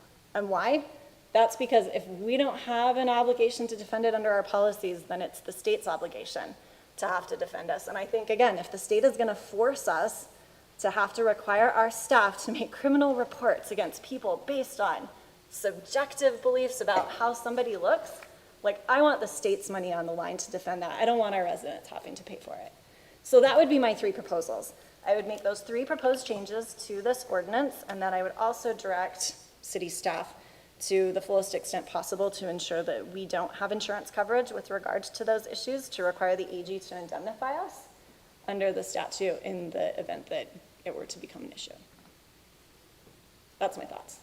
Sorry, guys. I came loaded for bear. So thank you, I appreciate that. So what if we just don't do anything what the state wants us to do here? What do we get in trouble for? Well, we're opening a can of worms. What else do we want to put on the table? We don't have to report conflict of interest disclosures? Sweet. Oh, the cabinet doesn't have to do that, but we do? Oh, okay. Because, no, I appreciate what you're saying, Shaylin, but we're sticking to this. I don't want to get off into other things that they're forcing us to do as well. But I appreciate you looking through all that, but and my question would be, yeah, I was kind of serious when I said that, actually. But do we need time to look this over, staff, all those changes or council, all those changes you've recommended? Or are you okay, then to have it come back, you okay with those changes? I'd like to hear Lisa, and if she has any rebuttal to, I'm just thinking I'd like to have Shaylin be my attorney. You with her? I could just see her up there going to town. But do you have anything? No, I appreciate Councilmember Hayman's suggestions, because I think it clarifies what I was intending to draft. I was not intending to go any ounce further than the state law, and that's why most of this is just setting forth the state provisions, and section 45-100 refers back to 45-050, which is the changing room. So, but it's not that clear. She's absolutely right. It's not clear unless you go back to 050, and so it wasn't, I think her edits are, exceptional. So I agree with all of them. And but on the insurance issue, I was thinking the same thing. It's very interesting. So they're saying, yes, we'll indemnify you if you're not otherwise covered. And so now we're going to argue about that. But Or we're self-insured. But I would like to not necessarily have that be a mandate, but a direction to staff to talk with Irma, and because we don't want to say we don't want to be insured and then miss something that. That's the only one that would have. So I have it on my notes to contact Dave Peterson about this. Yeah, because this should be an Irma, every Irma city should say, yeah, Irma shouldn't be on the hook. I'll Or bring the it up. cities. Let's have Right. something that's specific to this statute, maybe not even saying a violation of this policy, but that statute or the enforcement of that statute or any regulation that we adopt pursuant to it, that's great. But yeah, I think it'll take some time to work with the insurance companies to make sure we're not, I did suggest the fullest extent possible, because I'm going to defer to you guys. I would argue that an insurance policy, the reference to an insurance policy is different than being self-insured. I mean, but I think that's why the AG put that provision in, right? Like, it recognized that it was making cities a target. I didn't look at the ledge research behind this one, but they know that they're making cities a target. They're forcing cities to do this. They're making cities a target. And I think that they should be on the hook. Special districts. Yeah, and special districts. They should South be on the Davis Rec hook Center. if we get targeted as a result of this policy that's not ours. This is being forced on us and on our staff. This was the frustrating thing with this legislative session, because I don't remember once ever talking about House Bill 257 with the league, honestly. We did. The URS contributions, there's some of these that have just slid. That's really frustrating, and I think that should be part of our conversation with Cameron Deal, Mayor, when we chat with him, so. Yeah. This is crazy. Robin, I think the answer to your question is that Lisa thought the changes were exceptional, quote Yes. unquote. So Yes. I'm So grateful. I'm support, I will not make nearly as good a motion as obviously Councilmember Hayman will make, but, yeah, I think based off of Lisa's acceptance and thankfulness of those draft edits, I'm happy to hear a motion. Do we want a motion and pass it before Brent talks with Dave Peterson and Irma about the insurance aspect? I think if you say to the extent, to the fullest extent, or, Then you it know, kind that of gives you language. guys discretion to Yes, work it yeah, I out. think that was yeah, Okay. pass it with that You want me to- staff direction. You guys, I don't want to cut off on communication. Go ahead. Did you actually, so just so I can remember, you stated that you were going to add or clarify restrooms versus changing rooms. Correct, under section 45.050. So they're kind of So you're adding, separate defined terms. so we're not doing that for restrooms, is that correct? Okay, The statute does not obligate us to do that for restrooms. okay. And so my suggestion is to put an affirmative so that there is no question for anybody who looks That at is this not, thing, right, to say affirmatively that it is, Just this does changing. not apply There's no to ambiguity. restrooms. Correct. just Oh, changing rooms. Yeah, my other question was whether we should add, I just referenced the state definitions, but the only definition I added here was privacy space, which is defined as a restroom and/or a changing room. And so, but then they use restroom more particularly for certain things and changing room Correct. for something else. So do we want to go back in and define what is a facility, because it's owned or controlled? What's a restroom, what's a changing room? You know, anyway, I find, in terms of drafting, I don't like to repeat, you know, a lot, and if they're somewhere, but for users, like, I like to put as much as possible, so staff can just interpret this without having to go to state code. So that was the only other question, was, do you want me to add a few more definitions so that it's more standalone? Yes. Yeah, I like. I agree. Okay. Okay. Would you like me to make a motion? Okay. I move that we approve resolution number 2024-21, adopting a privacy spaces compliance plan as required in accordance with state law requirements enacted under HB 257, with the following changes. Number one, Lisa will add additional definitions to correspond with the underlying inaction statute. Number two, 45.050 will add the 4 applicable exceptions rather than just cross-referencing those exceptions. And it will also add the following sentence at the end of that provision. This section 45.050 does not apply to sex-designated restrooms that are not contained in or attached to a changing room. We will change 45-100 to read, city staff should report to the Centerville City Police Department any complaint or allegation they receive alleging that an individual has, one, engaged in any prohibited conduct set forth in section 45.090 subsections 1 through 4 in any privacy space in a facility that is open to the general public, or two, engaged in any prohibited conduct as set forth in section 45.090 subsection 5 in any changing room that is open to the general public, with a direction to staff to explore and implement as fully as staff deems reasonable, to exclude any court costs, attorney's fees that the city incurs to enforce provisions of that proposed policy or provisions of Utah Code Section 63G-31-101 sequence that aren't covered by the city's insurance policies or coverage agreement, the state risk management fund issues. Again, with discretion to staff to figure out how to best do that in a way that will protect the city without making us be on the hook for damages as a result of enforcement of that provision.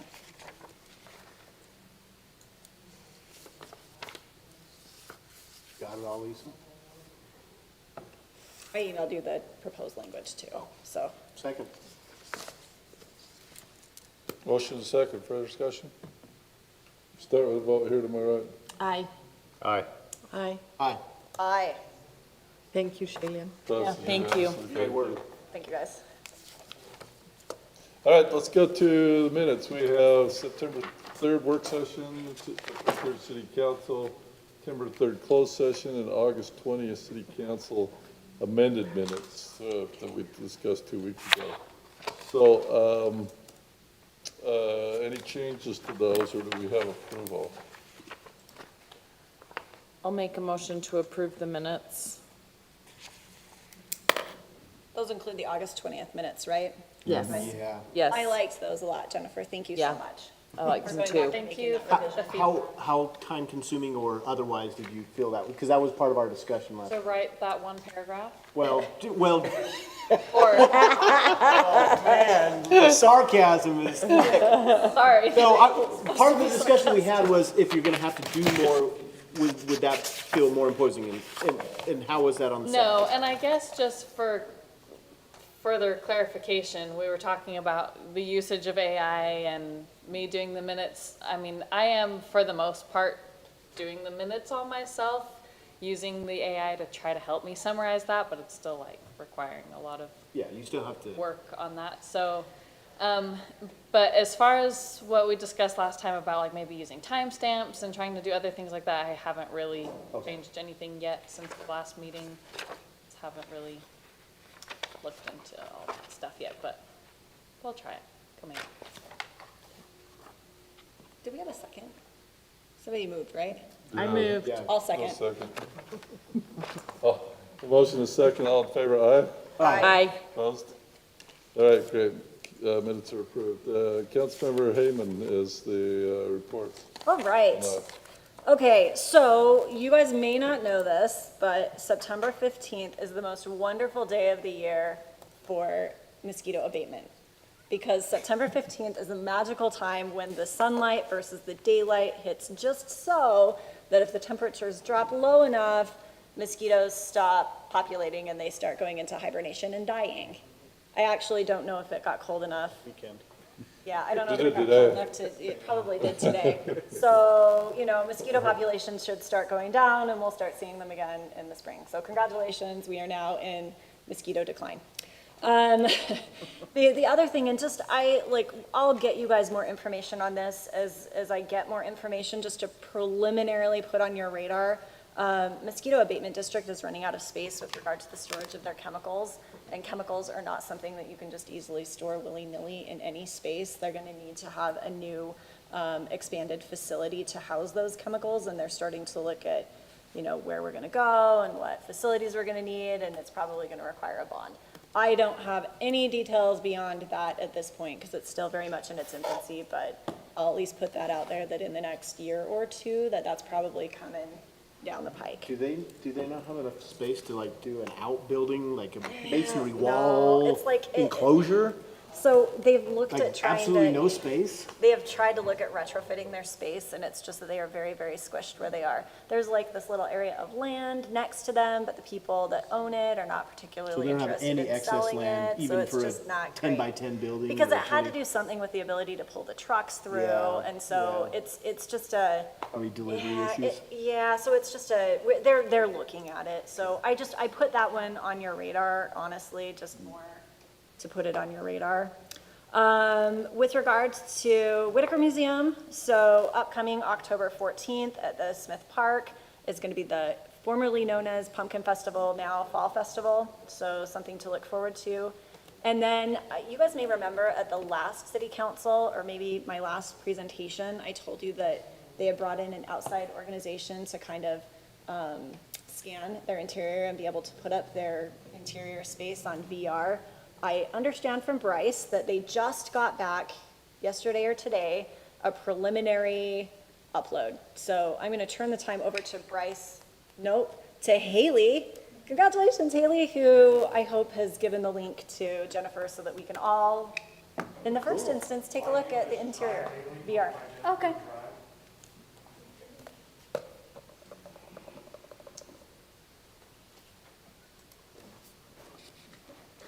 All right, so yeah, this is a exclusive sneak peek for y'all.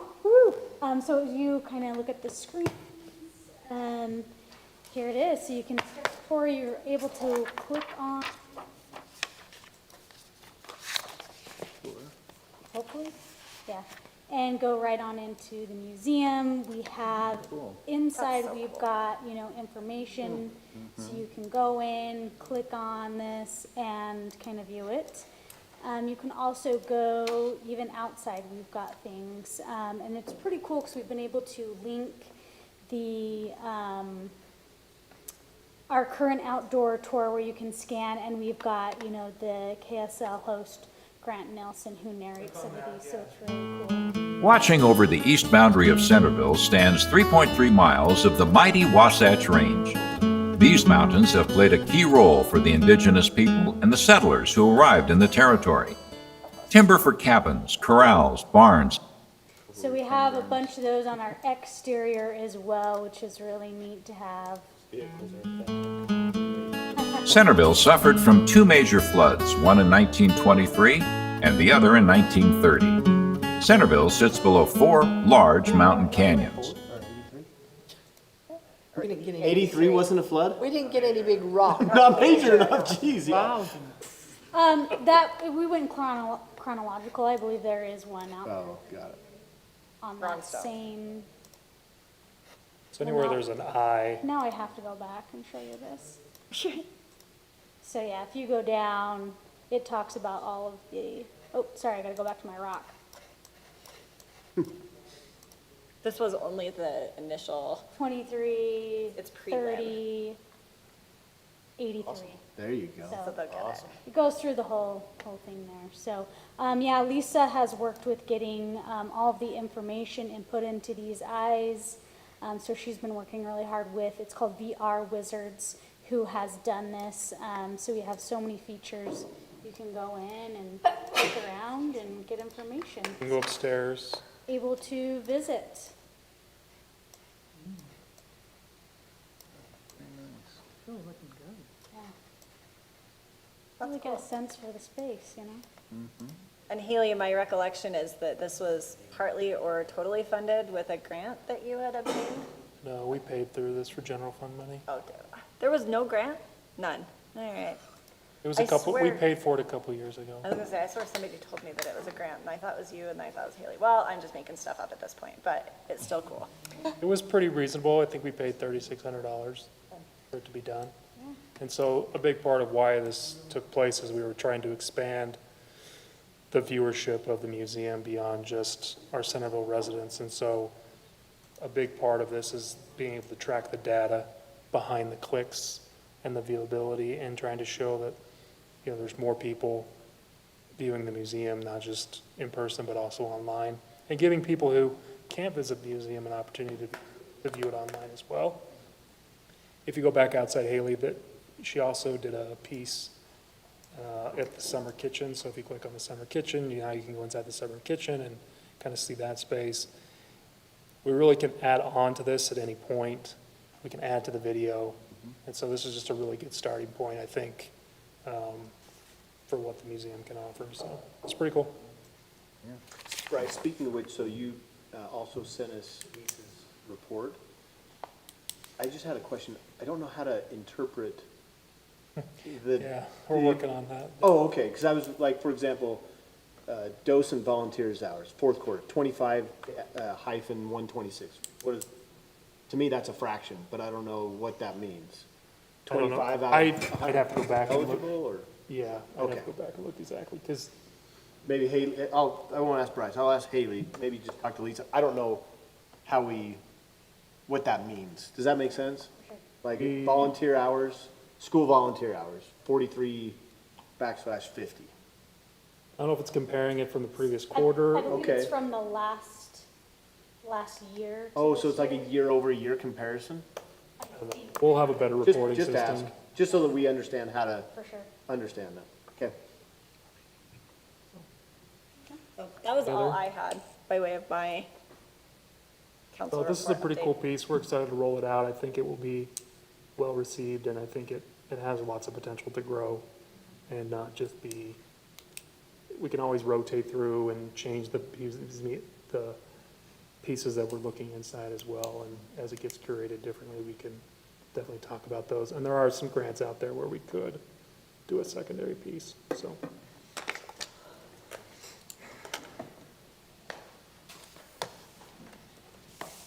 great report. You were mostly excited to hear about mosquitoes, right? Now, everybody is gonna know September 15th is like the best day for mosquitoes. Well, yeah, you know what it's done is it makes you happy that winter's coming, because it kills mosquitoes. Kills mosquitoes. There you go. Yeah, no, that's a fun fact, actually. And very good presentation, too, that they put together. Thank you. All right, anybody else have anything pressing that we should know about with their committees? If not, we'll go to mayor report. We had the first responder honoring a week ago Friday. It was a very nice program done over in the Bowery at Smith Park. The Smoots, and unfortunately Stacy got sick and wasn't able to come, but they had a great program prepared. Afterwards, the police and fire went around to our elementary schools, and obviously the kids loved it. It was fun because Representative Cutler and I stood there at the park and watched them waving their American flag as you guys drove by, and he ran to get a picture and was too late, but to Centerville Elementary right across the street. So that was nice. And then following that up the next day, we had the service day, and we had emergency preparedness fair, which Luis and staff and help did an amazing job on. Went till 4 o'clock that day. I was jumping back and forth from service day to preparedness fair. I think obviously preparedness fair brought in a lot of people that were looking to get things for preparedness, both from our city and from elsewhere. Service day was nice. We had various activities going on, the quilts over at Centerville Junior. We had cleaning up at Ivy Park. We had putting together care baskets. People do just an amazing job, as I tried to get to all of them. We helped out at the Episcopalian Church. So there was all sorts of great activities going on that day, and it was a full day, and it was a great service done. We had Chief Stone's retirement on Thursday, and I saw some of you there. And so he's moved on, and we had a fire board meeting yesterday, first one with the new chief, with Greg, and we passed an ordinance making him chief. Today, I got to run around looking at locations throughout from 8 till 3:30 throughout the county on where third quarter sales tax is going to go. This is for road improvements or new roads. I realized it expanded to striping of bike lanes because there was a couple applications for those. So I was one of 3, 4, 5 mayors that will make recommendations to COG. We'll meet next week as a board, and some county officials will too make recommendations to COG, who receives that third quarter sales tax. I was on it because and the other mayors that had not submitted a project. So I'll let you know more about those projects when they're approved. And then the last thing. Mayor, why did we not submit a project? I suppose we didn't have one that qualified. I don't know, Brent, you know? We didn't have one prepared this year, shovel-ready. Yeah, it's because why? We didn't have any shovel-ready projects. Yeah, shovel-ready is what we're looking for. Really, the big thing that we're hoping to use, we're going to be asking for quite a bit to help us with 1250 West Extension. That's our goal. So we don't necessarily want to take too many projects, because the hope is we're going to ask for $2 million from this. They're supposed to be shovel-ready. A couple of these projects weren't, so I think we'll kill that aspect of the project. It's not shovel-ready for a couple of these where they put in applications. And we're still trying to complete the projects we've already received money I was going to for. say, I knew we'd usually got some every Yeah. year, and that's why I was concerned that we hadn't gotten any. Yeah, the mayor reminds us all the time, I don't want to be at these things, so could you put in an application? Because you'll be on the review committee if your city doesn't have an application in, right, Mayor? Exactly, yeah. So I could have been all day out in the rain, avoiding, not having mosquitoes bother me. But I guess I was doing it, just running all over the county. So, And the last thing is, I just wanted to bring up that I heard back from each one of you individually, and it looks like we're leaning towards logo number 2 from the responses I got back from people. Even Brian's relatives like logo number 2. Sorry, Brian, tell me if I'm speaking out of order.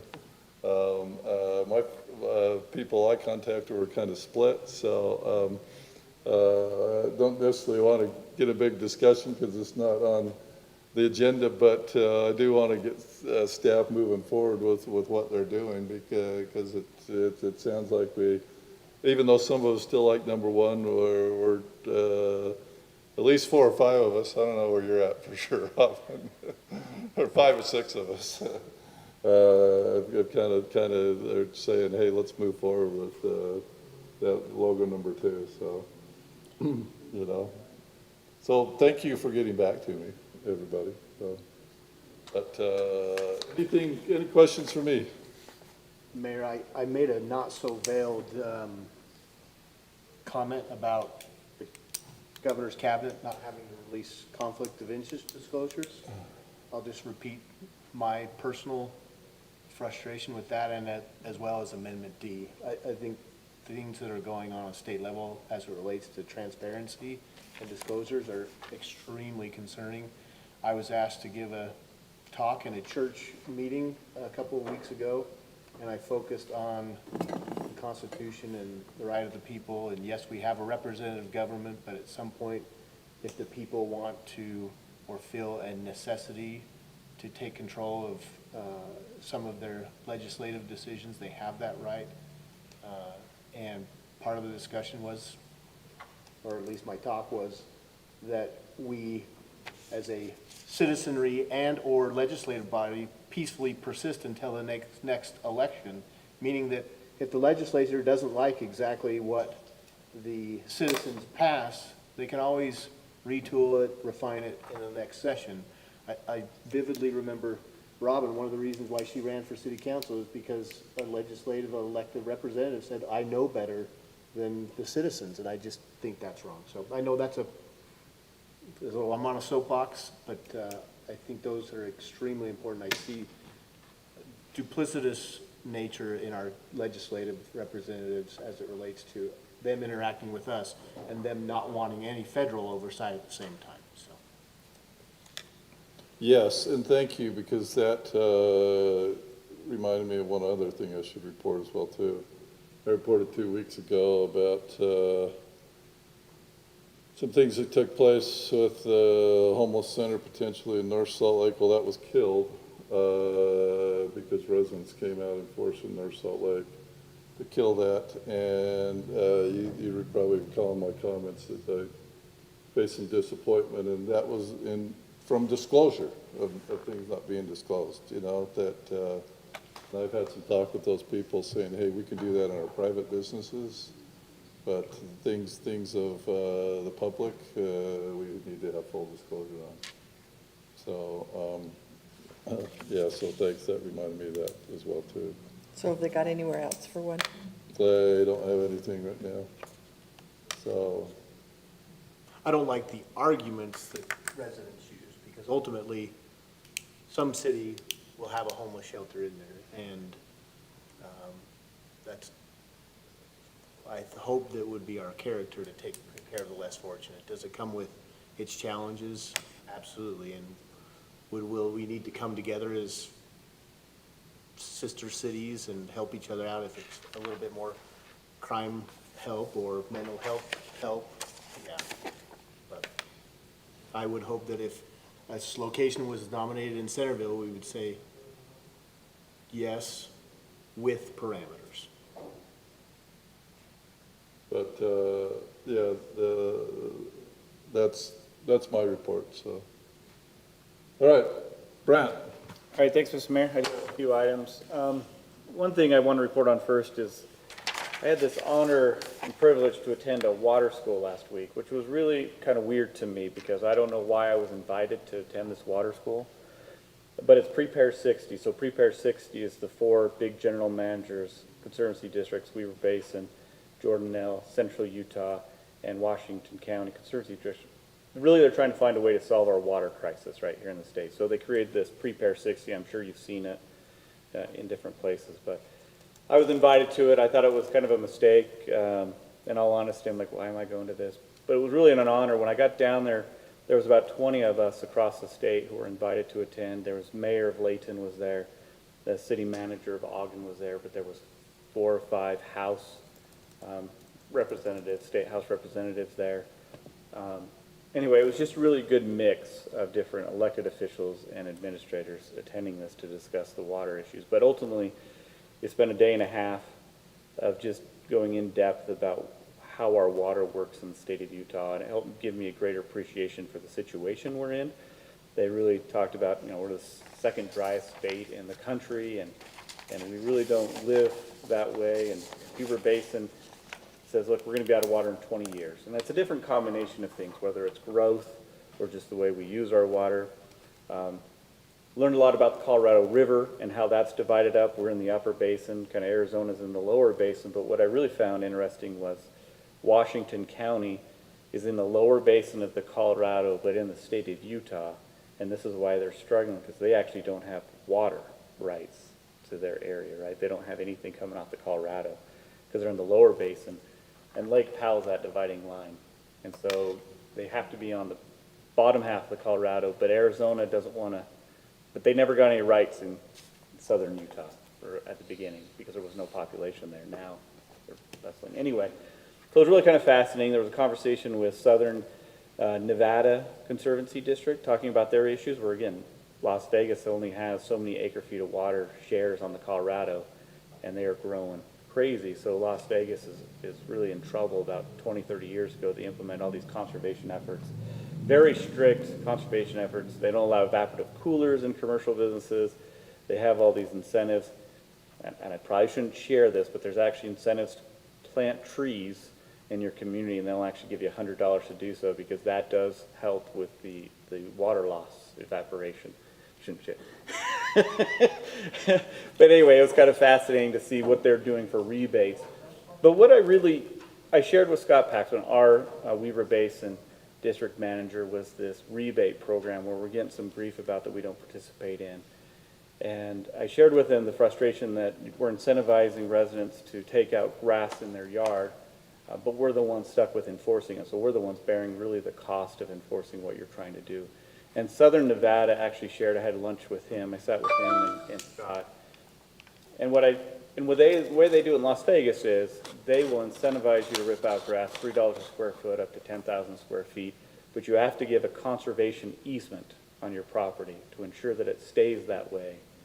And they enforce that at the Conservancy District. Now, I'm not arguing that's a better way to go, but they're the ones who are actually enforcing their conservation efforts instead of having 60 different entities that Weaver Basin has enforcing different rules on what that conservation looks like. So anyway, it was really, so I said, Scott, I think there's an opportunity for us to work with you. So I get what you're trying to accomplish, but there's got to be a different way to accomplish what you're doing without us growing government to accomplish that, right? So anyway, it was really fascinating experience there. Marcus Doust, who is a lobbyist here in the state of Utah, talked about what's going on in DC.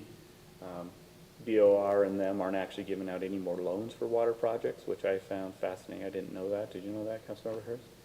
No more loans. It's interesting. It's interesting. So, the other one was Teresa Wilhelmsen. Teresa, state engineer. Wilhelmsen. Anyway, she's state engineer, talked about the water issues in the state, how water rights work and water shares work, and how complicated it is here in the state. So anyway, it was a great experience to have conversations with different major players in our community or in our state. So now I have some contacts that we're talking about water issues. I can reach out to them. I've been asked to help participate. There's a nonprofit that's being set up here in the state called Utah Waterways by Tage, Flint was asked to lead that. The state legislature demanded it be created, but they're going to be the clearinghouse for all water conservation efforts. So it's a one-stop shop for all different entities and where you can get different ideas or thoughts or ordinances or codes. Anyway, I thought that, so they might run ideas past me on what impact those ideas might have on local city. So anyway, great experience. I'm glad I had the opportunity to attend that. What, so, because I talked to you about this, what about the fact that the water districts are concerned about the state? Oh, yeah. Yeah, so it's kind of fascinating. So having this conversation is, I expressed, again, the frustration. Well, one, I expressed the frustration how we're talking about the water shortage in the Great Salt Lake. But then Kevin, Mike, and I are meeting with FEMA with the state level about our flooding that's potentially going to happen at the Great Salt Lake and how we need to prepare for the 100-year, 1,000-year flood event as well as a 100-year, 1,000-year wind event occurring at the same time and flooding out our cities, which could, again, have a negative impact on our development and insurance, flood insurance and all that. So I find that fascinating. We're preparing for all these disasters, but financially we can't prepare for every disaster. But ultimately, the 4 general managers have been really pushing against the state, saying, you want to build, build, build, but we're telling you there's no water to build unless we do something different. They've talked about President Adams talked about a pipeline from Canada for water before it heads out to the ocean. Talked about pipeline from California with the salt water coming in to put water in the Great Salt Lake so we can help. There's all these different ideas of how to get water to Utah, but they're all expensive. But ultimately, these district managers are all pushing back against the state about build, build, build, when we really are just trying to find out what kind of water we have today, and we need to create more laws or ordinances like Las Vegas did. If you want to build, build, build, we need greater restrictions on what you can and can't build if we're going to allow you to continue to do this. So I think we need to know that, so They're that on we the take same that take that into consideration, because we've done that before when, how much water do we have? How much can we actually build out? Or to Mayor, your point, when you're doing the water tour, what are we doing for new Yeah, I sent Brent, conservation? Like, what are the new projects? And if BOR is not giving out loans, are they probably massive infrastructure bond type of projects? So we're still doing grants, right? So we did talk about those community program grants that we got for the green steel tank. When I mentioned that we're working with the EPA and how it's been a nightmare, Marcus Faust, who's like, oh yeah, absolutely. Like, the agencies are resisting this because they don't like the idea of carving it out. You're not increasing the budget, the overall budget approved by Congress. You're just carving out sections and dedicating it to different communities. So he says it's been actually pretty successful and helpful, and he sees that being promising with our Senator, or John Curtis potentially winning the Senate seat. The Senate actually doesn't have a limitation on how many projects they can put forward, but our Congress men and women do, and it's limited to 15 projects a year. Senate has no limitation to how many projects they can submit to a community a year. So, again, that's potentially with John Curtis, there might be an opportunity for that type of funding to come to Centerville as well. Because right now, I think Congresswoman Malloy does a great job. But anyway, so yeah, it was a great water school. 15, 20 of us there. It was really kind of an honor to be there when I got there. At first, I was like, do I really want to go to this? But it was a great experience. I mean, it definitely makes you scared for our water situation here in the state of Utah. So we'll probably have more conversations about that in the future, and more. I'm going to actually invite them to come and give a presentation here. Just, again, develop that relationship potentially with Scott at our level. I think that I mentioned to Scott that it might be helpful for you to develop a little bit of a committee with city managers and mayors or elected officials that we meet together. Because when you have these open houses, most of the people that attend them are the operators, Mike and Dave and them. They attend it, but not really the leadership in terms of the elected officials. So I think there's a missed opportunity. Mayor Ramsey was there, and she had an opportunity. She shared her thoughts on what they're doing in South Jordan. And what I really learned is there's this haves and have-nots, but in terms of information and not necessarily money. Like, she has the information, and she's doing something with that information, but there are many of us who don't have that same information she has access to. And so how do we do a better job getting that information out there to make better decisions as a city? And so, anyway, to play our part. But again, Centerville's not going to solve the problem. It's got to be everybody in the district at a minimum doing it together, being on the same page. But right now we don't have that. So, I mean, that was a long update. Next week, actually this Friday, I'm leaving for ICMA conference that I attend once a year. So I've asked Bryce is going to be it, right, Bryce? Yeah, Bryce is it. So major issues, Bryce is it, so bother him. I'm just kidding, you can bother me too. As always, you're welcome to reach out to me, and happy to help out. Thank you to Lisa and all of her efforts to finally make progress on the condemnation of the property where IHOP is. So now we're moving forward with, when is that going to be out for bid? Yesterday. Was it yesterday? Yeah, it should be. So we're moving forward with the 400 West Parish Lane project. We have, Got recorded. We were 2 hours late from the deadline. Still waiting to pay the court. Money has to be paid into the court, but it was recorded, so I think UDOT's going to keep us on their bid list. yeah. Appreciate Lisa being on top of that. That was a tough one. I've already reached out to Dave Peterson with Irma regarding the question about the House Bill. We have actually a meeting this Thursday, so I'll bring it up in a vice chair meeting with Dave, and I'll bring it up saying, what are we doing with House Bill 257?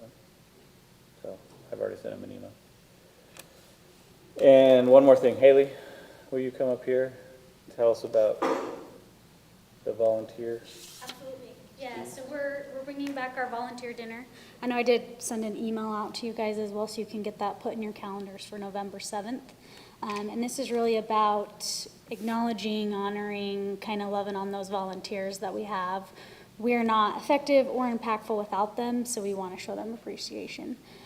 So we would love all of you guys, if you're able to attend, to be there and help us present some awards and kind of show off these amazing people we have in our community doing amazing things. What time was that again? What time is it? 5:30 to 7. Yes, thank you. Thanks. Centerville Honors, November 7th. That will be at the Farmington Community Arts Center, Oh, what time did you say it was again? 5:30. 5:30. That was at least what was said in the Yep. email. Perfect. Okay. Thank you. Bryce and I have been having many conversations on venues for these type of events, because the volunteers and the Christmas, we're both kind of above this weird line where it don't fit in Megaplex anymore. Young Power Sports did a different design. That was kind of tight anyway. So we're trying to stay close. So Bryce and I, he's got these ideas, and I shoot him down a lot, I think. But he's talking about Layton. I'm like, it's too far away, even though most of the employees live up there. It's too far away. But anyway, but I think this Farmington Arts Center will be a great venue to try out. So Sure, yeah. I appreciate Bryce and Haley and all the efforts they're doing trying to find venues for these small events. I wish Centerpoint Theater really had a good space for us. That would be a cool place to do it. Yeah, and I would love any thoughts or feedback you guys have on if there's somebody in our community you'd really like to find a way to honor them at this. Totally open to all of that. We're kind of starting over here by bringing this event back so we could make it how we want it and kind of set a new expectation, which will be exciting. So yeah, let me know your thoughts. Thanks, Heather. That's all I have, Mr. Mayor. Thank you. Brent, closed session tonight, or? I think me and Lisa would like 5 minutes, maybe? Yes, she's nodding yes, no, yes. So I will. It's all you. I'll make a motion that we move to a closed session for the purpose to discuss pending litigation and also the potential purchase or acquisition of real estate. I'll just throw that in there. And not to return to the general session. Or the Second. regular session. So a second, we gotta take a roll call vote. Aye. Aye. Aye. Aye.